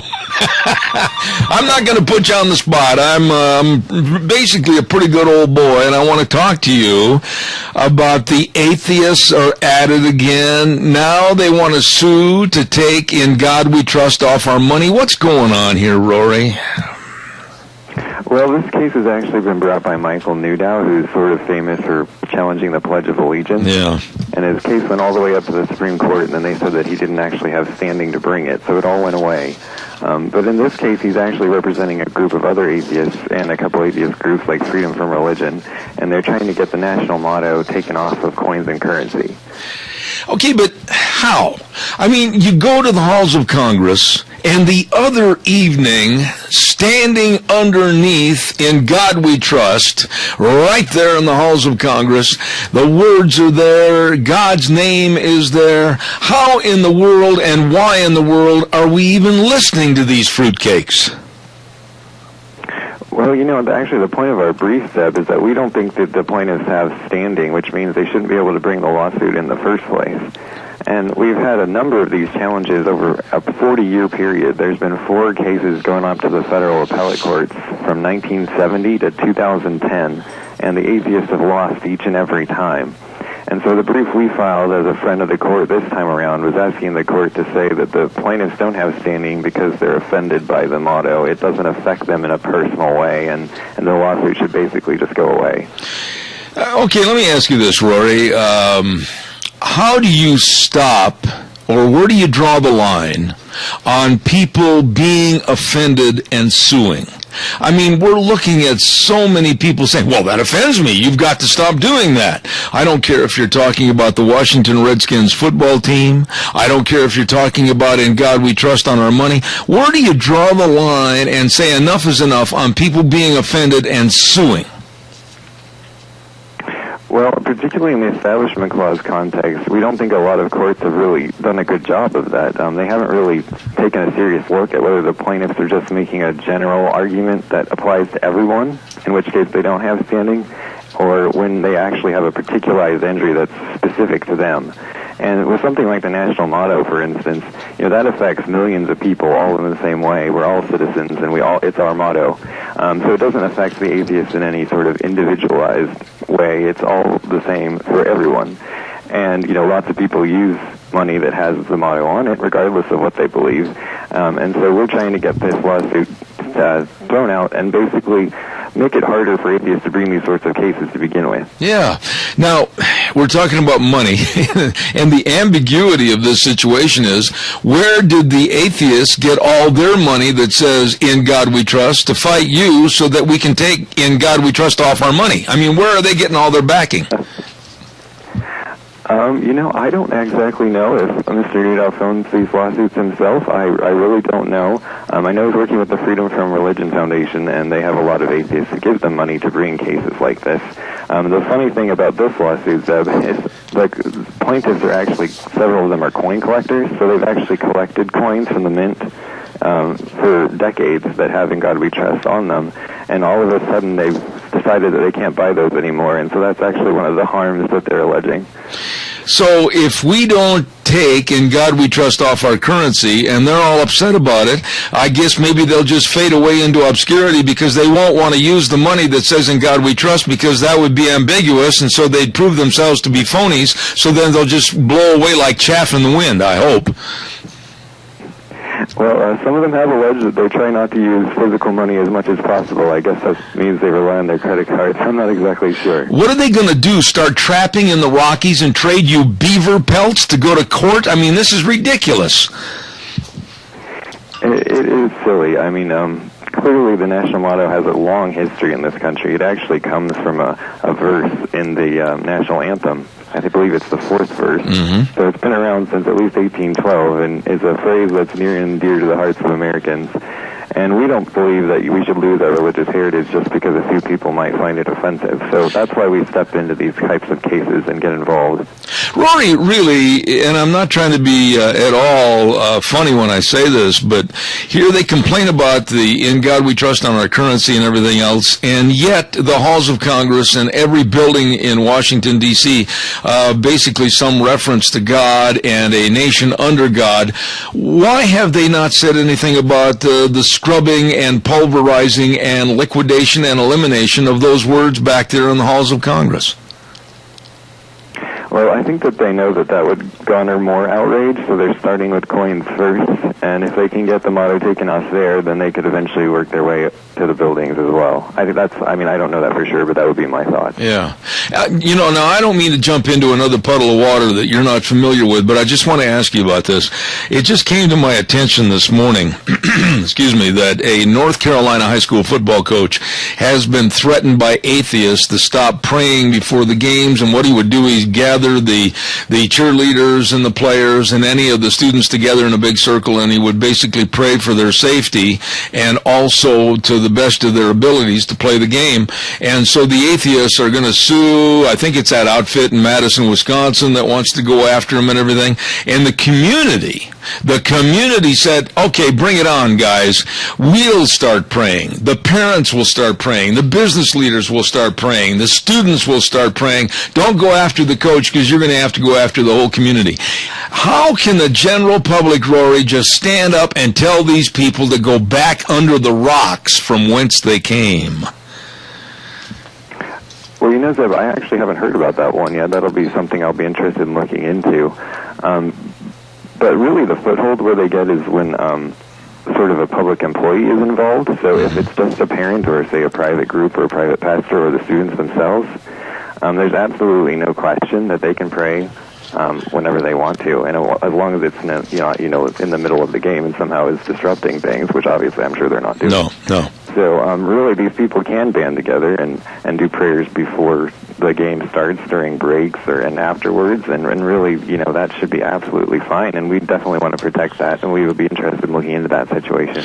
Rory, you must be, of course you see this much more than I do every day, but you must be shocked as to the hatred and the dislike and the absolutely wanting to scrub clean anything to do with God or Christianity. It's getting worse every day, isn't it? Well, we do see it getting worse, yes, and it's unfortunate, but that's really why Alliance Defending Freedom was founded, is so we can step in and make the right legal arguments at the right time, because really when the other side was winning these cases, our side just wasn't showing up. We didn't have anybody to defend these religious practices, the history of our country, and not really practices, sorry. And the atheists were just winning because they really weren't facing any opposition. So that's why groups like ours were founded, really to bring the legal expertise we need to sort of meet these attacks. Okay. Now, Rory, tell everybody if they want to follow this case or any of the cases that we have on this program, what's the best way to follow the Alliance Defending Freedom? Well, you can follow us on our website, which is alliancedefendingfreedom.org, and we also have a Facebook page, and if you like us on there, you'll get sort of in your feed, you'll get our little updates and things that we're working on. Okay. I want to say to you, thank you so much for coming on the program, and take my suggestion into court with these nutcases that are atheists. Tell them to go start trapping beaver pelts or figure out some other kind of wampum to pay for it. If they can't stand the money situation, then they shouldn't be allowed to use it to pay for their own attorneys. Anyhow, God bless you, Rory, and come back again and talk to us in the future and let us know how this case is progressing, would you please? I will do, Zeb, and thank you very much for having me on. All right, Rory Gray, litigation counsel with the Alliance Defending Freedom. You imagine these people are such phonies. These people are such frauds. Here they are. they're garnering all these funds. By the way, the money says "In God We Trust," and then they're going to court trying to stop us, the majority of the people, from having "In God We Trust," the national motto on our currency. Have it stricken. Well, we've got to stop it. But yet they're using the same currency to try to stop that. They're fools. Ambiguous, lying fools. Calls are welcome and appreciated. 436-2244, 1-866-927-4587. I'm just sick. And this, I guess maybe it might be the medicine that I'm on, maybe making me so volatile. But I'm sick and tired of catering. And even listening to these stupid, frivolous people that want to throw the moral fiber of America down the toilet. Today is the anniversary of the greatest Constitution ever written in the course of mankind, ever, for any country. And we have nincompoops, a lot of words I'd rather use, that are trying to change it, alter it, destroy it, rewrite it, whatever. And we have people that want to make sure that we're a godless society. Well, you can't pray. Why, that high school coach, throw that bum out. We can't have him praying before a game for the players to play to the best of their ability and everybody's safety. Stop that. No. Stand up. And a lot of people might be offended by this, but spit in their eye and tell them to take a long walk backwards from whence they came. When is America going to stand up for what is right? When are we going to fight like our forefathers did for what is right? When are our politicians going to stand up for what is right? Not what's going to get them reelected, not what's going to pad maybe their bottom line, but stand up for what's right. When? Let's have a weather update with Michael Rogers Weather. I'll be right back with more of your calls. Give me a jingle, please. Hello, everybody. Michael Rogers for MichaelRogersWeather.com. Said you got snow on the ground for today, maybe 1 to 2 inches possible. High today, 35. Overnight low, it'll be 19, mostly cloudy for tonight. Sunny tomorrow, cloudy tomorrow night, snow from Wednesday through Thursday night. But the snow accumulations are going to be light. Either way, light or heavy. Please be careful on the roads as you're getting around town and around the Magic Valley. Enjoy the day, enjoy the weather. It's the only weather you got. There you go, MichaelRogersWeather.com. Thank you, Michael. Appreciate that. Hey, don't forget our friends at Let's Ride. Now, they're closed on Mondays, but they throw the doors open Tuesdays through Saturdays from 9 to 6, and they've got all the brand new ATVs, all the different colors, all the different styles. They've got everything over there, all your accessories, the best in the parts department. Those guys can fix anything. You just be sure and stop over and see the good folks at Let's Ride for all your outdoor fun needs, because that's where the fun is sold.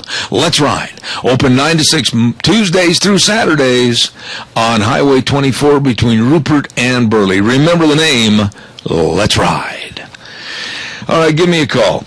436-2244, 1-866-927-4587. Good morning, caller. You're on the air. Yeah, Zeb, I'm always studying and researching things, and I could be wrong about the population of America around 1776 being 3 million. I could be wrong. But ultimately, if you take the percentage, there was about 18,000, soldiers. And that was the most that ever that won the Revolutionary War. And you say, well, the percentage of that's very low. And I talk about a 20% that will save America. Well, maybe we won't take that much. And, inspired people that have a cause and it's inspired of God, maybe it won't take as many. And you say, well, we need people. Yeah, we do, but so many of the people I talk to that I'm always talking to them, I'm always asking them what they think, where we're headed, how bad do you think it's going to get? And so many of them say, well, I just think it's progressively going to get worse until what? Till what? Yeah, wait a minute. You're bringing up a point here. I want to ask you a question. You just made a point for me. Earlier this morning, in the first hour, I mentioned, and to some this is very frivolous and doesn't mean anything, but it ties into this story of changing our currency and eliminating the words "In God We Trust."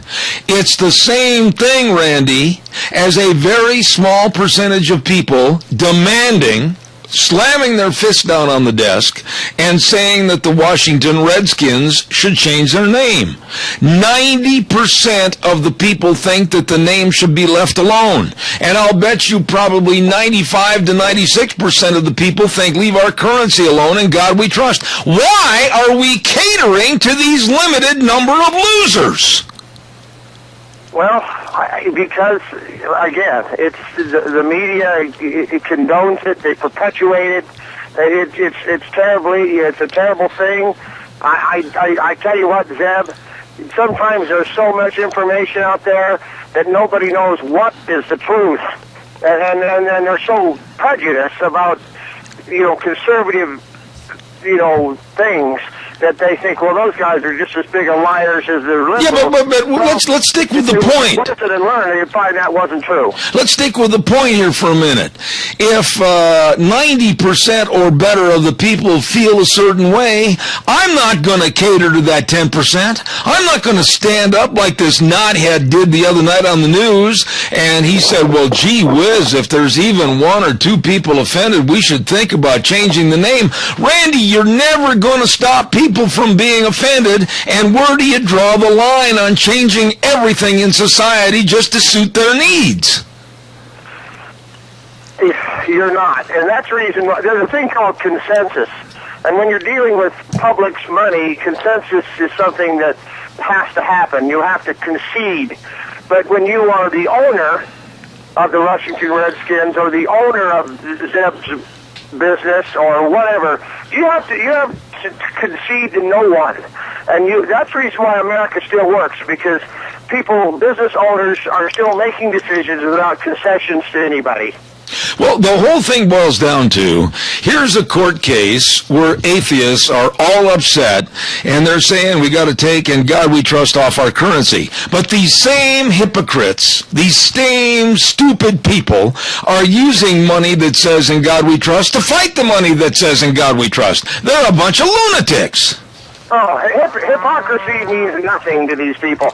You know, all that matters to them, Zeb, it's just like a child that you're raising, for instance, and maybe they haven't been raised very well up to that point, and they are going to push you until you stop them. That's right. And you don't have to use terrible methods to stop them, but you do need to stop them in their tracks. And so we need to neutralize, render ineffective this administration, and I believe that there is 7 miracles that saved America. I think there's an 8th one coming. I do too. Randy, always appreciate your call and your ideas. Thank you very much. Appreciate it. Caller, good morning. You're on the air. Yeah, good morning, Zed. Yes, sir. In my opinion, people are totally afraid of dealing with lawsuits as individuals. And they have to find out there's a lot of people out there with the same ideas that you have about correcting situations. And as a group, you don't have to worry about lawsuits. Mm-hmm. But, you know, that's what the thing is, fear of lawsuits. I'll ask you the same question. Now, you've been around God's earth a little bit longer than I have, and you've seen perhaps a little bit more of the negativity from the Depression, etc., than I have. But I'm just going to mention this. Where do you draw the line, Tony? How do you stop people from saying, well, I'm offended? You've got to stop that. No matter what goes on in life, there's going to be some kook, some crackpot, some knothead that's going to say, well, that offends me. You've got to stop it. You've got to draw the line, and majority in this country has got to rule once again. There's more of us than there are of them, and that's the whole problem. We are not united as a people. That's why these nincompoops are getting away with what they're getting away with. I agree. But, you know, when you've got 90% of the people catering to, and I even question whether it's even 10%, but giving in and caving into 10% of the people, there's something wrong in this country where we're caving into the minorities. You know, I've said this before, and I'll say it again. The religious groups have more power in this country than anybody, but try to get them together, it's almost impossible. I agree. I do agree. Tony, God bless you and Mary. Thanks. Have a good day. You're welcome. Thank you. Bye. Calls are welcome and appreciated. 436-2244, 1-866-927-4587. This just tires me. It tires me out. It really does. You know why we're pandering to them? They've got the lobbying money. Yeah, but okay, Miss Younger than me. Okay. Am I wrong looking at this? I know I'm going to say something here that's going to be very offensive, but you know me well enough. It's my mantra. I will take a person's grousing and complaining about certain subjects. But if I only hear one person complaining or grousing about something that was on the air, but at the same time I get cards, emails, and calls praising me for putting something on the air in the way and the fashion I did, do you think I give one rusty old nail about that one negative call?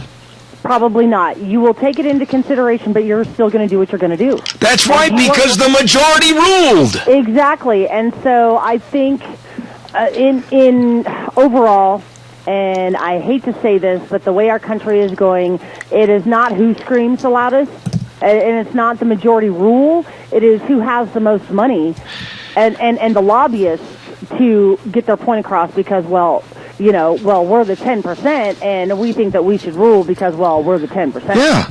I mean, for us to cater to these people that are of very small minorities, the atheists, in God we trust. We got to get rid of it. Oh, my goodness. But yet they're using, and they're so phony about this, they're using the same money that says in God we trust to fight this in the courts and pay for their attorneys and everything else. They're a bunch of damn hypocrites. They are.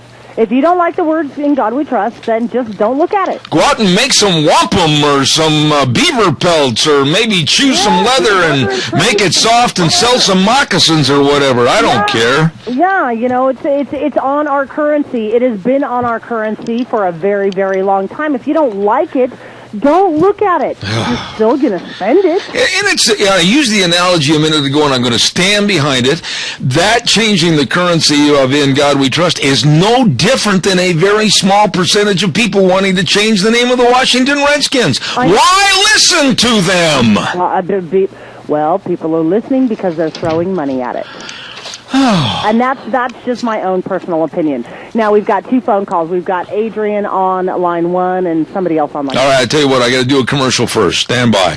Don't forget Valley White Home and Ranch. They're having a lovebird sale for Valentine's Day. That's right, they're having a lovebird sale February 3rd through the 14th, and they're going to have on sale all their oil sunflower and thistle seed and Purina game bird blocks, and they're going to have all birdhouses and feeders 25% off, and you can win a lovebird evening for 2, $50 gift certificate and a one-night stay at the historic downtown Drift Inn for 2. Enjoy the dining experience in a spacious suite in the heart of downtown Rupert. Get over there and sign up at Valley White Home and Ranch, 910 South Oneida in Rupert. Great big lovebird sale. Everybody's kissing. Good morning, caller. You're on the air. Good morning, Zeb. I just got through talking to Eric Kander's office and also Representative McCarthy's office as well. And one thing to point out is that in the Constitution, it's Article 4, Section 4 says that the Congress will protect us from invasion. It doesn't say military invasion. We're being invaded, and I know Frosty has mentioned this before. I mentioned the key points, talking points that Frosty did. I told the gal, I said, if you want the Republican Party to disappear, then go ahead and pass these amnesty bills. That's right. They're all going to be Democrats. That's right. That's the only thing those people understand. That's right. I agree with you. And I got another call waiting before I go to the news. Thank you. God bless you for being a patriot and calling. I appreciate that, Adrian. You bet. Everybody do the same thing. All right. Thank you, sir. Caller, good morning. You're on the air. They just hung up. Oh. Now that's sad. That's sad, because it put egg on my face. Call back, please. I do not understand why we're not fighting for what this country should be, has been, and ought to be. This immigration bill is not good.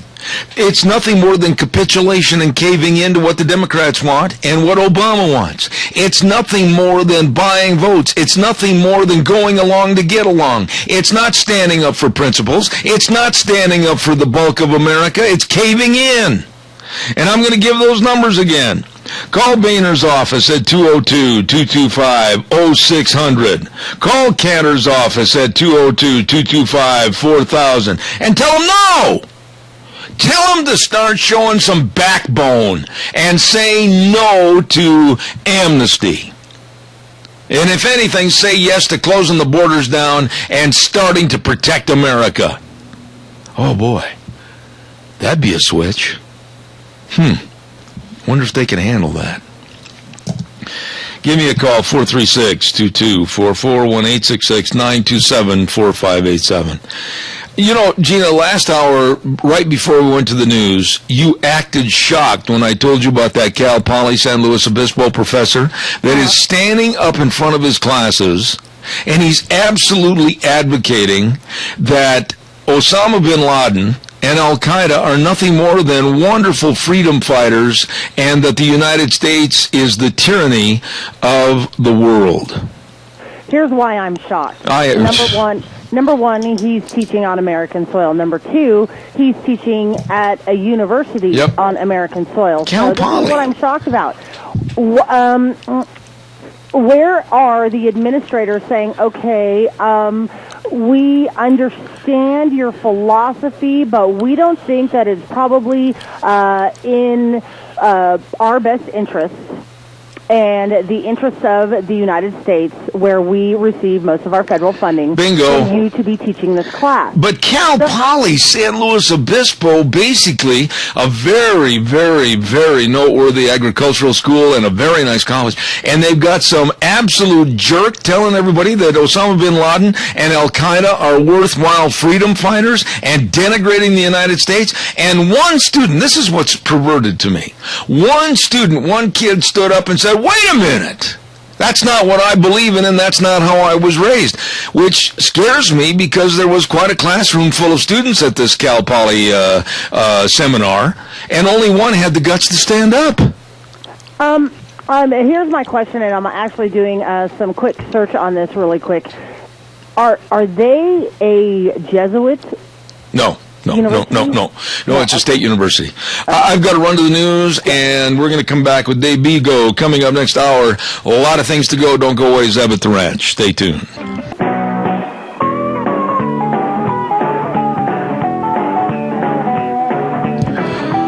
Welcome back, Zeb at the Ranch. On a Monday, February the 3rd, and welcome back. And, of course, we thank our major sponsor, your Magic Valley Les Schwab Tire Centers, all 7 locations serving you, along with some of our great advertisers, including Lee's Furniture, Floors, and more, with the memory foam pillows. I love my pillow, and you'll love it, too. Stop in and see them at 459 Overland in Burley.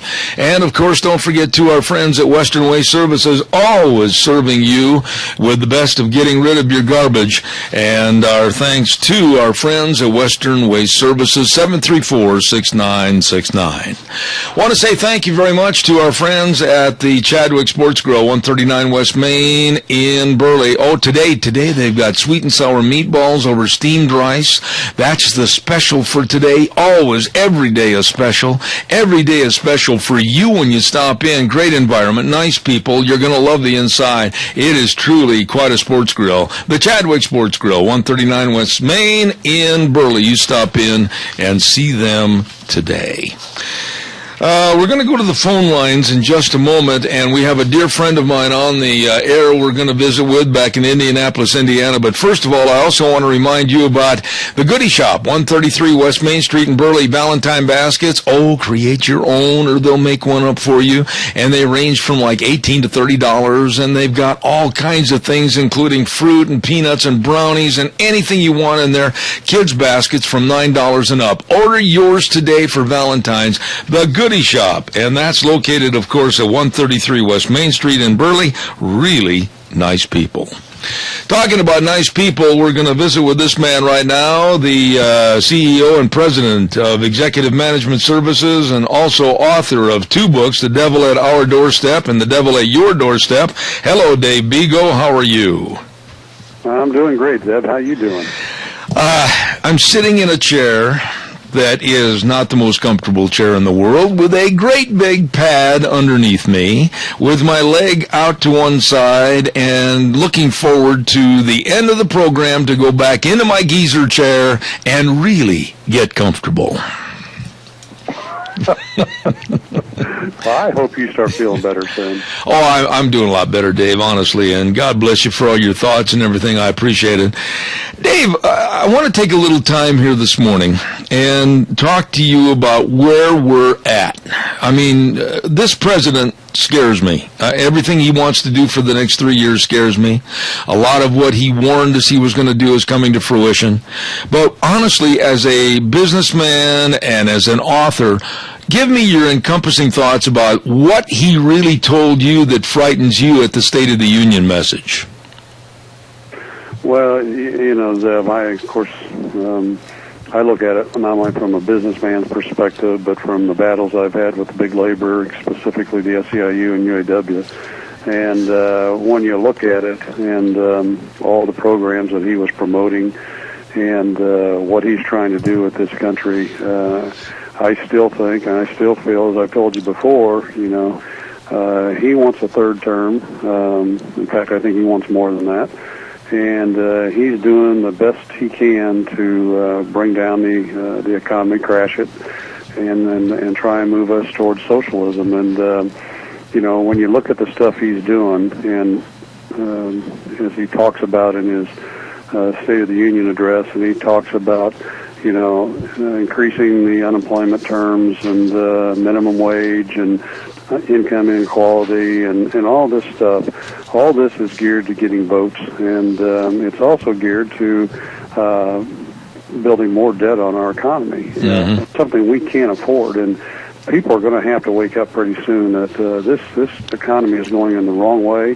I see it every day from customers across the country. They're reducing staffing. They're coming to us looking for ways to reduce costs. And everybody I talk to in business feels the same way, that we are going in the wrong direction. If we don't stop it soon, we're going to see an economic crash. And that's the scary thing. And Zeb, I just think that we have people in power that want to be in power forever. Mm-hmm. Now, when you say that, I'm going to back up just a little bit. Your statement was he's in his second term and possibly looking for a third term. What gives you the thought or the reason for concern that there will be a forced alteration of the Constitution and the laws and regulations in this country, that he will try to pursue basically becoming the first dictator? Where do you get your thoughts on that? Well, I mean, you know, there's people that have asked to have term limits. Mm-hmm. You know, some of his Democratic senators that have tried to get term limits abolished for the president. Of course, that's been going on for a while, not just with him. But, right. On top of that, when you look at the fact, and he makes this very clear, and he says it often, that, you know, I have a pen and a phone, and if Congress doesn't take action, I'm going to take action. And, you know, those are the words of a dictator. Those are not the words of a president that cares about this country and the American people and who we are. And, you know, that's the words of a man that, you know, he wants to impose his will on other people. And, you know, I've talked to you about this before, about, you know, some of the things that were predicted by the Columbia University couple, Coward and Piven, where they basically wrote how to bring down this country and take over. And, you know, when you look at high unemployment, okay, which he wants, high welfare, high entitlements, high national debt, and, you know, dividing the people like he's doing. And then you look at the cornerstones of nationalized health care and nationalized education. They say if you accomplish those things, you will destroy capitalism, bring it down, and you can take over and start it, replace it with socialism. And those are the things that scare me. Yeah. And I've never felt that way in my life.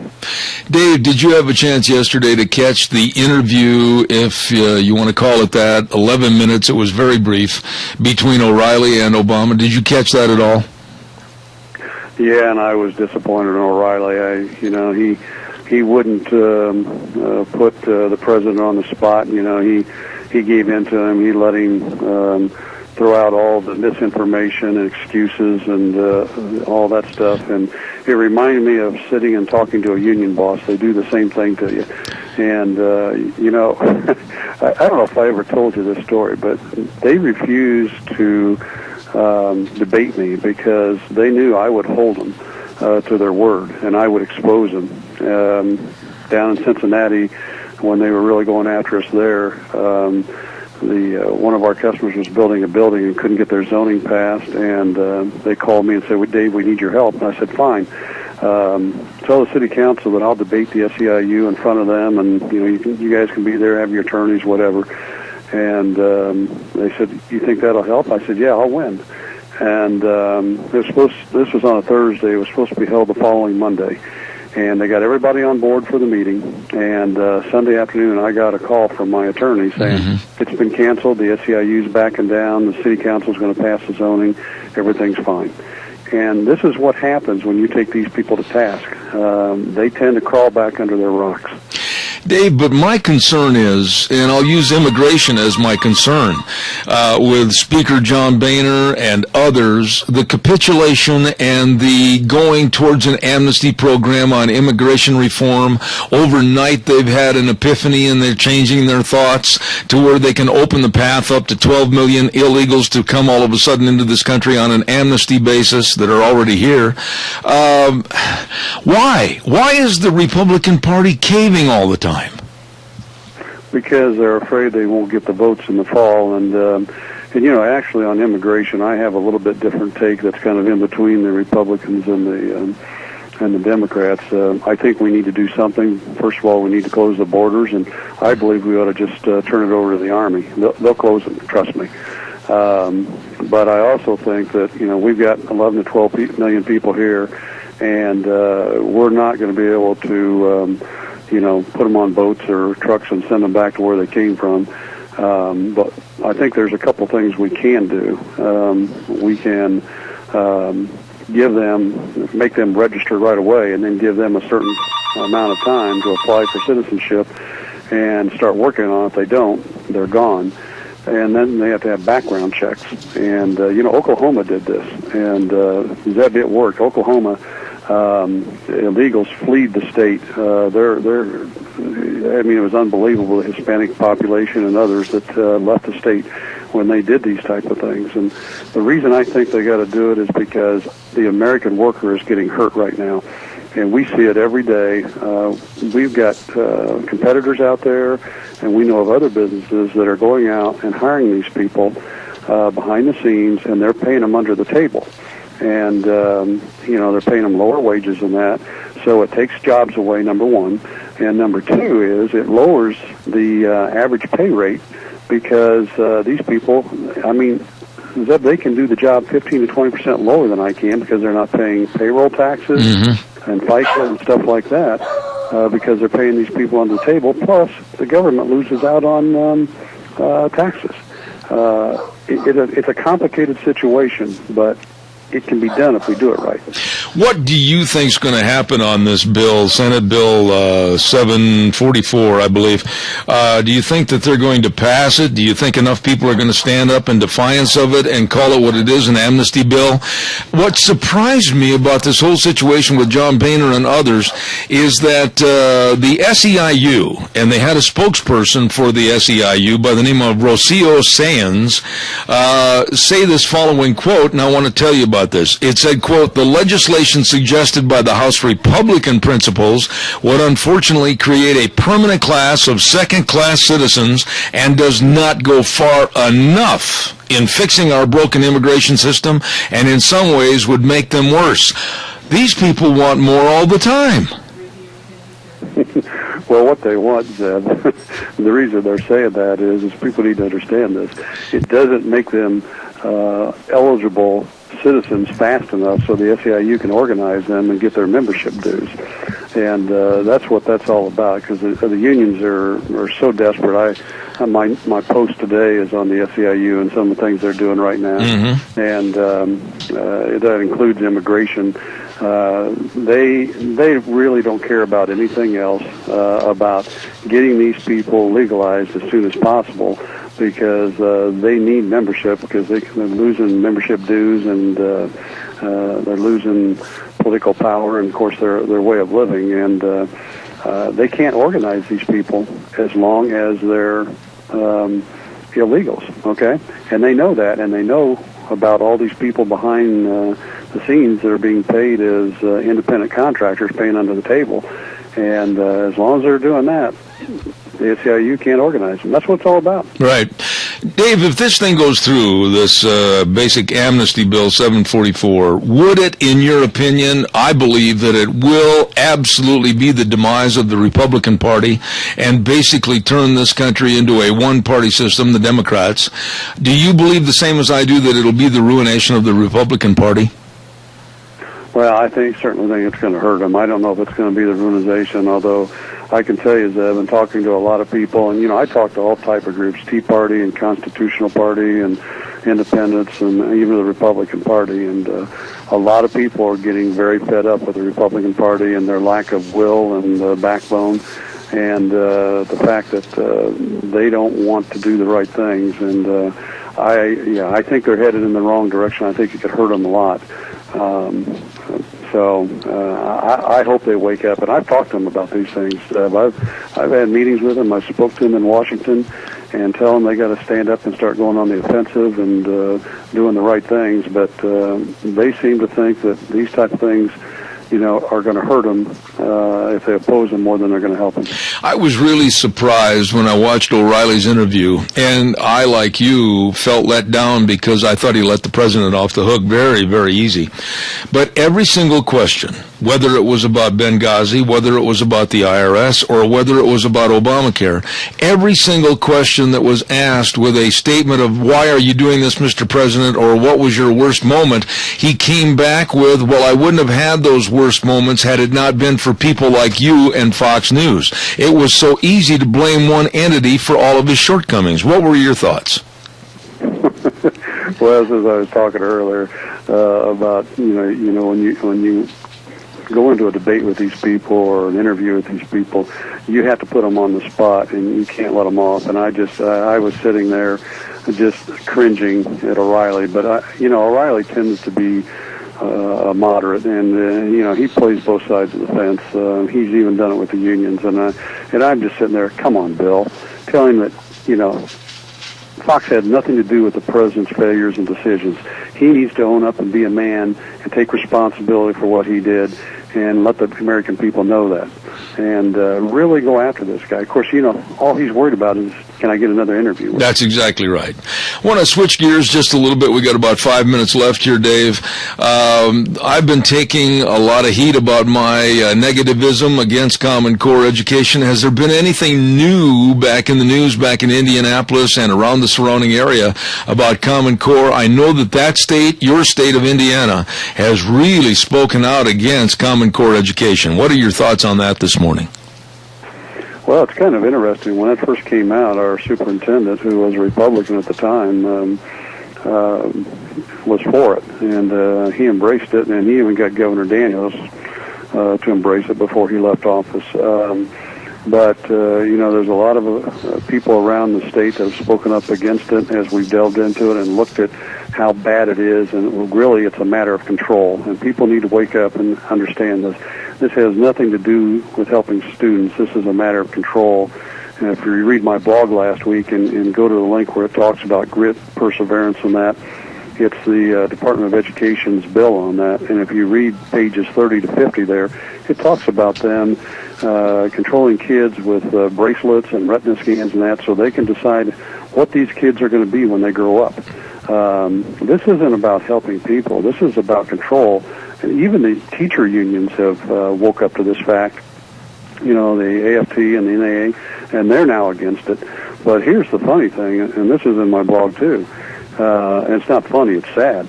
The people who are teaching Common Core and pushing it are using SEIU tactics. They are showing third graders film clips and videos of the SEIU and their tactics to force unionize people and make people bow to their will. If that's what you want your kids to learn, then you need to look in the mirror, because you don't want your kids to be brought up learning about the SEIU. These people are communists. And the last thing I'll say is, our governor here is against it. Our legislature is now against it.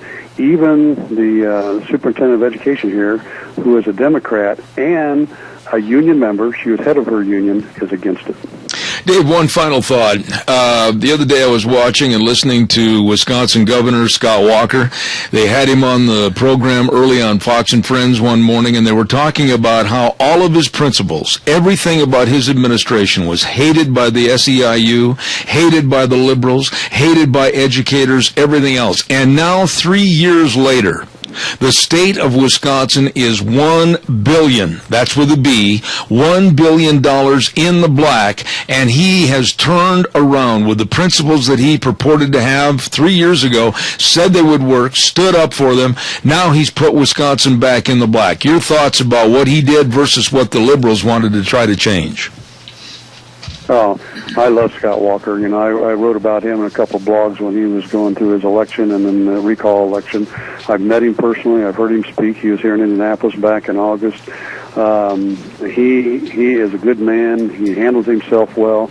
And Zeb, in my mind, he has done the right things. You know, when he went out to get elected, he embraced all people of ethnic and religious backgrounds. He went and talked to the union people, and he let them know who he was. He got out in front of them, and he wasn't afraid or intimidated by the union bosses. And you know, since he's gotten office, you know, he's kept his word. I mean, he told them what he was for and what he was going to do, and he's done it. I think this guy needs to run for president. Well, final thought after that, and I want to talk to you more about that, but I right now want to find out your thoughts. By the way, did the plane carrying the Denver Broncos not get the right directions to show up back at the stadium in Jersey? What happened? Oh, my God, that was as bad as the O'Reilly interview. You know, I don't know. They looked like they were totally lost out there. I turned it off at halftime. I don't know about you. I couldn't stand anymore. I was rooting for Peyton because he started here in Indianapolis. Right. It was so bad. It just I couldn't take any more. It was one of those games where after the very first play from scrimmage, with the foul up from the center snap going into the end zone for a safety, you could see that every player on the Broncos had that deer in the headlights look. They looked like they were doomed from the very beginning of that football game. Oh, I agree with you 100%. I saw that and I looked at them, what they're doing. It's just like, you know, this is over. It's only going to get worse, and it did. And it's a shame because I was hoping Peyton could go out on a high note. Dave, I want to say thank you very much, as always. Not only a dear friend, but an excellent author of his books, The Devil at Your Doorstep and Our Doorstep, CEO and President of Executive Management Services. Thank you so much for coming on the program. I'll be in touch. God's blessings to you. Thank you. Well, thank you, and I hope you continue to heal and get better and get up and ride horses and that here soon. It's scheduled, believe me. Thanks, Dave. God bless you, man. Right. Appreciate it. Take Thank care. you. One of my dearest friends right there, Dave Bego, back in Indianapolis, Indiana. Certainly appreciate his being on the program this morning.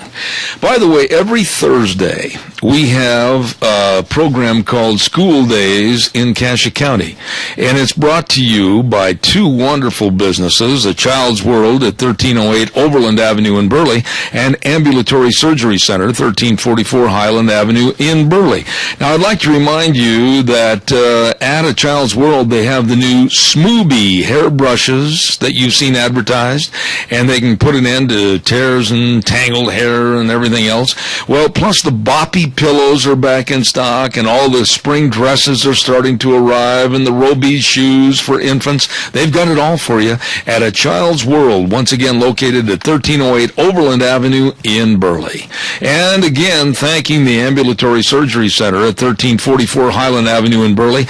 Don't forget, the Surgery Center, for people, it usually saves them about half of their outpatient surgery bills, and they have a board-certified gastro doctor who does colonoscopies. Remember, a colonoscopy can save your life. Call them today at 677-8888. Ambulatory Surgery Center and A Child's World, bringing you School Days in Cassia County, and we thank them very much.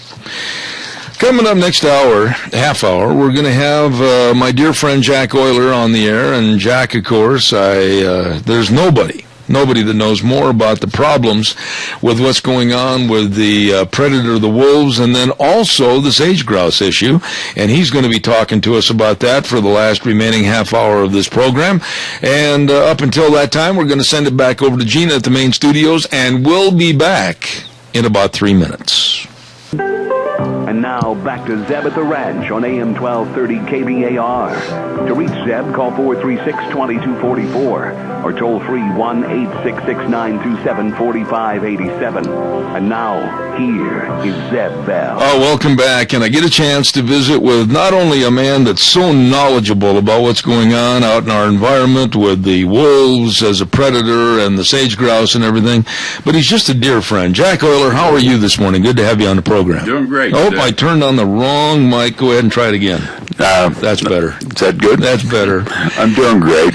You know, Jack, the sage grouse issue, do you think it's getting enough play in the news media that the general public really understands how serious this situation is? No, I don't. What can we do? Well, I'm writing an article based on what environmental groups are doing right now, and they're going after what is being done by Wildlife Services, which is through the Ag Department. And, you know, the Ag Department for years have taken care of predators, and it's all been done through Wildlife Services, which is a unit from the Agriculture Department of the United States. Well, the environmental groups now have decided that they are going after the government and the money that is put into the Ag Department to stop the killing of any type of predator or any type of thing. They're trying to cut off the flow of money. That makes no sense, though. That makes no sense. That they come out and they claim that they're for a healthy environment and that they want the deer and the fawns and everybody, the antelope and everybody where the deer and the antelope play and everything. But yet they're still aiding and abetting the predators and a buildup of predators that will eventually take over. That makes no sense to me. Well, let me read you. I've got so many emails on this subject the last week or so that it's unbelievable. But this one says, and this is from the Defenders of Wildlife. Oh, boy. The goal of the groups are to kill the funding for predator control nationwide. And you know, that's just one sentence, and it goes on. It talks about Wildlife Services in here and calls it a rogue government agency that kills thousands of wild animals every year.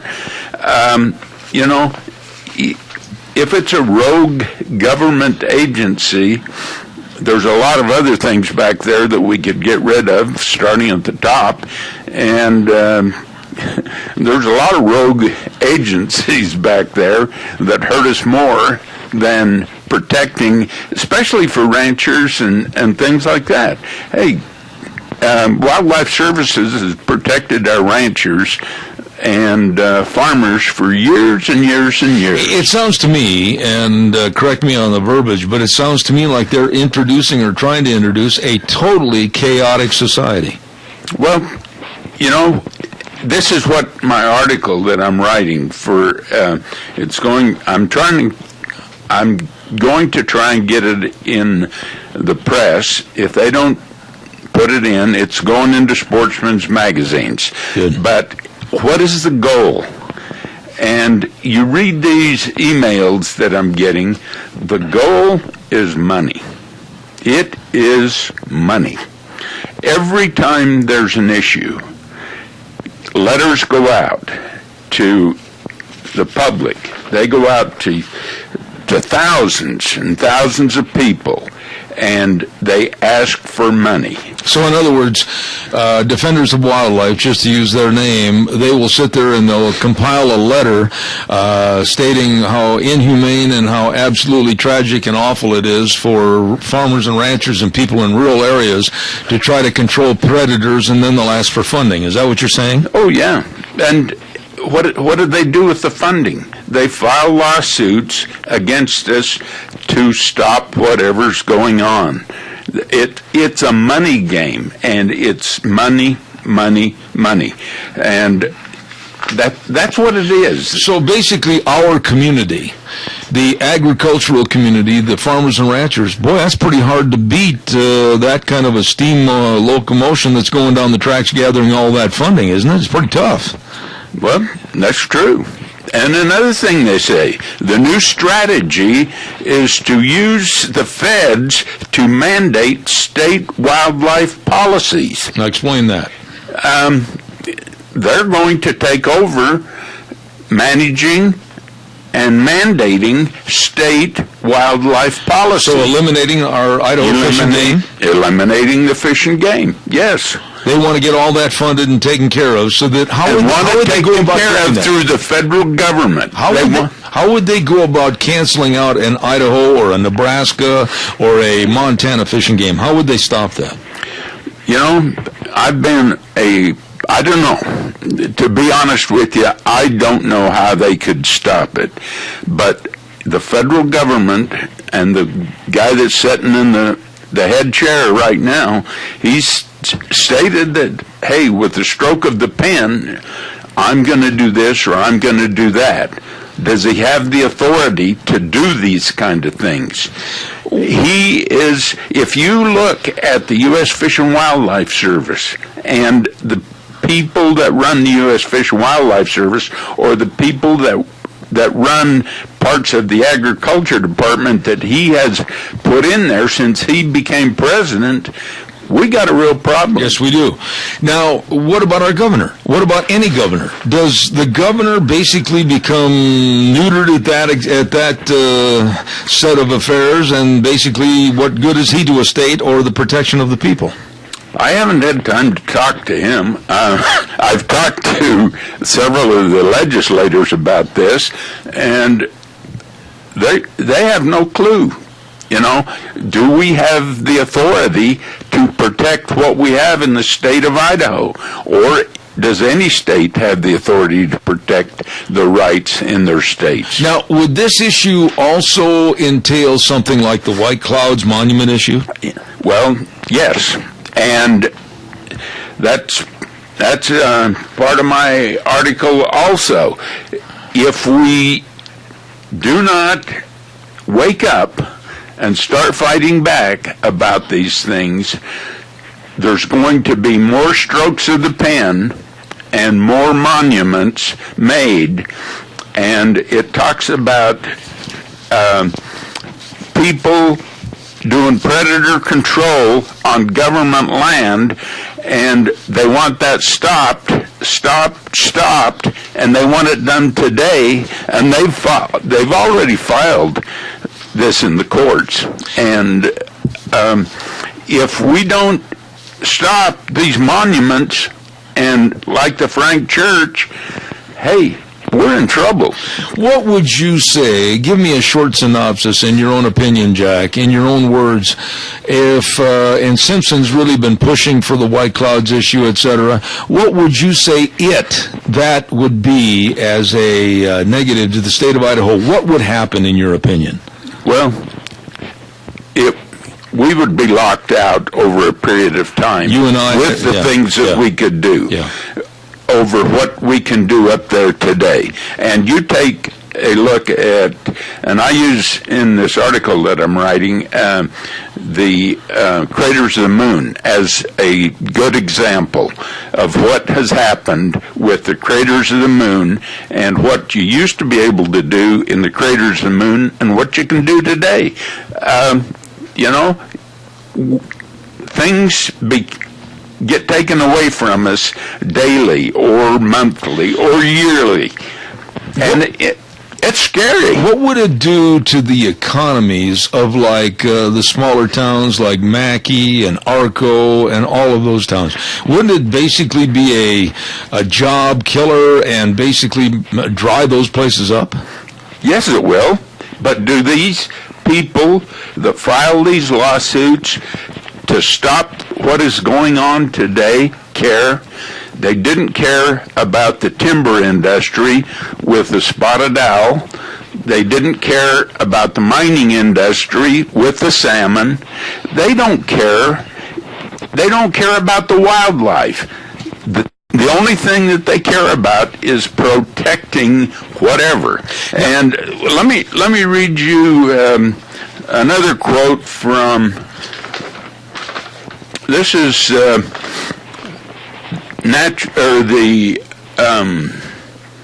Natural Resources Defense Council. Okay. And the mission of the Natural Resource Defense Council is to safeguard the earth. That's their mission. Okay, who anointed them as safeguards over the earth? They're an environmental group, and they use this name, to send out letters to get donations, and it's all about money. Money. What are they saying, Jack? I mean, like the Defenders of Wildlife, we know their stance over the wolf issue, pretty much know their stance. And then these other groups, I mean, all working together for the almighty dollar. But the end result is, and I think you'll agree with me on this, is the Agenda 21 thought of you and I and all of mankind, businesses, homeowners, etc., private property, all of us be gone. Well, isn't that what you agree to? Yes. Yeah. Yeah. I mean, that's what it is. It talks in here about as a result of them taking over this, they could save more than 100,000 native carnivores a year, which would include wolves, bobcats, foxes, and black bears, and which are being wiped out every year. Now, this is ridiculous because there's more of them today than there has been ever. And, let's go back to the sage grouse for a minute. Yeah. 2 weeks ago, I was down in Elko and met with the commissioners. I was just going to meet with Grant Gerber, who was one of the commissioners, but when I went in, all the commissioners were there from Elko County, and they were putting together a resolution to be passed that afternoon at the commission meeting at Grant Gerber's office, and they have passed this resolution now that declares predators a nuisance and threat to the way of life of the people of Elko County. Now, when they say predators, they're talking about predators that prey on sage grouse because of the sage grouse things that they're doing down there. Now, what are they doing? They are using wildlife services to take care of the predators that are preying on sage grouse nests and chicks. And that just falls right in line with the lawsuits that are being filed on this thing to stop what is going on. And look what it will do to the ranchers. Oh, absolutely. I mean, look what it will do to everybody. So basically, in layman's terminology, and caller, I'll be right there, don't go away. In layman's terminology, no matter what you, I, a rancher, or a farmer tries to do to save not only the habitat of the sage grouse, but also to save them from their predators, these other groups, these environmental groups, want it all to be a devil be damned just to get rid of the human factor. That's right. As far as I'm concerned, that's what they're after. I mean, they want it their way or no way. And the lawsuits, they prey on the public for money and file the lawsuits with that money, and then we pay their attorneys out of tax dollars. Wow. Caller, good morning. You're on the air. Yeah, a couple of three things. First of all, this is a good reason to dump Simpson. We need to replace him. He's been in there too long, and we need some new blood. And secondly, it's not about the predators, or it's more about people control. That's right. The way it is, 3 or 4 or 5, whatever attorneys, whatever they get, can file a lawsuit against the federal government against the BLM and the Forest Service and do their thing. And this is another reason that each state needs to take their, they need to exert their authority and take this back. It should be controlled by the state. You know, what another state does doesn't bother me. It's what we do in Idaho. It's how we handle the predators, the National Fish and Wildlife. You know, it's good for them to come and visit, but as far as that, then they can go home, because I think we can handle it with our own Department of Fish and Game, just like the environmental concerns. We can handle those with our own DEQ. And I think it's time for our legislators, the legislators of each and every state, to stand up and exert their authority and take the responsibility and represent the people. I agree. Every time we get it goes through more than two hands, we have no control.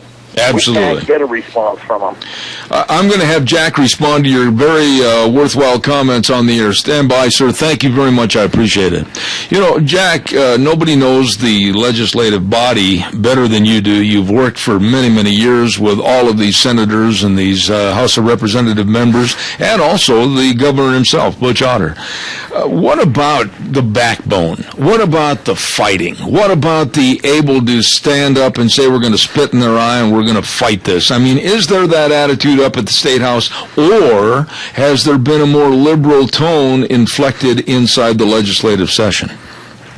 Well, as the population grows in the state of Idaho, the makeup of the legislature changes a little bit. Yeah. And especially because more and more people are in the Boise area and the urban area. And when this occurs, you have a difference between how many Democrat votes there are and how many other votes there are. And there's a real concern, yes, that we are moving to the left.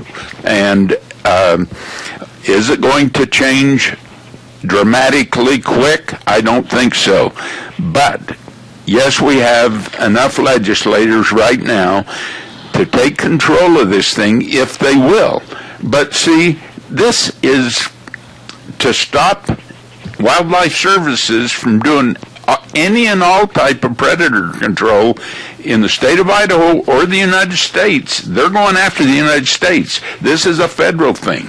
And that's the people that we need to be pointing at in this issue. Absolutely. We've got another call with a question. Go ahead, caller, please. Go ahead, caller, please. Go ahead. Hello? Yes, go ahead, please. Yeah, Jack, good morning. Hope you're feeling better than you do, Hickey. So, you know, I still say that our governor, back when they started bringing these wolves and stuff in, should have had the guts enough to put a stop to it right then and there like he's supposed to have done. Am I right or wrong? No, that's completely true. And if you know who was governor then... Kemp Thorne. No, it was before that. Oh, that's right. It was Andrus. Yes. Andrus, yeah. And it should have been stopped then, but I had a little bad relationship with Kemp Thorne because I stomped on that subject many times in his office. And but, you know, we got to have enough people or legislators to stand up so that we can protect our way of life. Our way of life is being threatened, as far as I'm concerned. Well, Jack, when you say, and thank you very much, Al, for your call this morning, but when you say our way of life is being threatened, you know, a lot of people that live in town, whether it's Burley, whether it's Twin Falls, whether it's Jerome, or whether it's Buell, they don't realize that whatever is going to affect the people in a total shutdown, like with the sage grouse issue, it's going to affect every business in that community, right?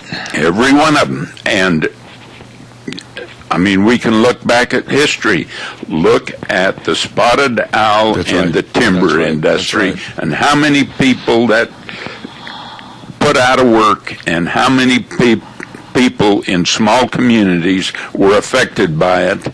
And, I mean, history repeats itself. Absolutely. And I can see it coming down. And what is it a result of? It's a result of the things that are going on when we're trying to protect our way of life as we do it today. And, you know, you were talking in the first hour about this type of thing concerning other subjects, but let's go to your call. All right, caller, good morning. You're on the air. Yes, Jack, I was just curious. Russ Fulcher's running against Butch, and, you know, I like Butch and everything, but maybe he's been here a little too long. I don't know. I know he's a good friend of yours, Zeb. What do you think? I'll hang up. All right, it's a good question. There is another gentleman whose name's come onto the picture, and possible running for governor, Wes Fulcher. What do you know about the man? I've had meetings with him. I've met with him. I've talked with him. I support him 100%. You do? I do. Okay. He is a very good man, and he will fight for the things that we talk about daily on this radio show. You know, it's not just us, though. I mean, you've talked about the West, predator control, and how the defenders of wildlife and all these other groups, they're not just gearing their practices and their money for just the state of Idaho. They're talking and doing the same thing in Wyoming. They're talking and doing the same thing in Montana, along with Colorado and Nevada and other states. The whole West is under siege right now, is it not? That's completely true. And it talks about in one of these emails that, you know, it used to be just the group out of Haley or Western Watersheds or the Defenders of Wildlife, which had about 75,000 members. But then you throw in this National Resources Defense Council, and you got about 500,000 members, and then you start talking money, and then you start seeing things happen. And this National Resources Defense Council won't get on the subject unless they think they can win. I've got to have the weather forecast, and then I've got a quick commercial, and right now we're going to have a weather update with the best weatherman in the world, MichaelRogersWeather.com. Hello, everybody. Michael Rogers for MichaelRogersWeather.com. Said you got snow on the ground for today, maybe 1 to 2 inches possible. High today, 35. Overnight low, it'll be 19, mostly cloudy for tonight. Sunny tomorrow, cloudy tomorrow night, snow from Wednesday through Thursday night. But the snow accumulations are going to be light. Either way, light or heavy. Please be careful on the road as you're getting around town and around the Magic Valley. Enjoy the day, enjoy the weather. It's the only weather you got. Thank you very much, MichaelRogersWeather.com. And don't forget the big Founders Celebration in honor of Mr. Les Schwab at your Magic Valley Les Schwab Tire Centers. The best, Lane and Rupert, Dave on Blue Lakes and Twin, Mike and Buell, Mike and Jerome, the Twist family in Paul, John on Poline and Twin Falls, and Randy on Overland and Burley. You can have all kinds of great savings on like $25 off brakes when you buy a rear end brake job, and $25 on brakes when you buy a front brake job. Great buys on tires like passenger car tires starting at just $39.99. Performance passenger car tires starting at just $56.99. All of this and more at all 7 locations of your Magic Valley Les Schwab Tire Centers, celebrating the big Founders Celebration. You stop in and see the best. Your Magic Valley Les Schwab Tire Centers. Jack, real fast, we've only got a minute and a half left here. You and I have been on this program for many, many years telling people to please get involved. Please do something. But again, I'll go back to what I started the program with. I'm afraid a lot of people don't realize how it's going to affect the schools, how it's going to affect the budgets, how it's going to affect the communities, how it's going to affect businesses. We're letting these environmental groups just literally run us out of our own state. That's completely true. And if the sage grouse is listed in 2015, look what happens to us and our ability to be on public lands, to go there and camp to go there as a family and have an outing, to go there and hunt, to go there and do anything. We're going to be shut off. The grazing is going to be shut off. The communities, these small communities that you're talking about, is going to lose the ability to continue to operate the way they do now. And a good example of that is Gardner, Montana, on the north end of Yellowstone Park, and the wolf issue and what has happened to Gardner and that valley is a travesty, and it's a good example of what is going to happen everywhere if this continues. Jack, I compliment you on all your work, and I just wish you God's blessings, and I hope everything goes well for you this week. I know you're going to be going in, have some tests and everything, but you know you've got our thoughts and prayers. Jack Euler, a leader among many, many people all over the state regarding keeping our lifestyle and our heritage. Tomorrow on the program, we're going to have quite a few different guests, including, of course, Dr. History, and many talking about the media and talking about how phony some of the media is, saying that they're all in favor of income inequality and trying to change the money when they are probably making $6 and $7 million minimum per year. We're going to talk about that tomorrow. Don't forget, be sure and send us an email, send us a letter about anything you like or don't like on the program. We'd love to hear from you. ZebAtTheRanch@hotmail.com, and we'll be here tomorrow morning again at 8:06. Zeb at the Ranch right here on KBAR 1230, or streaming live on ZebBell.com. The way things were are the way things ought to be.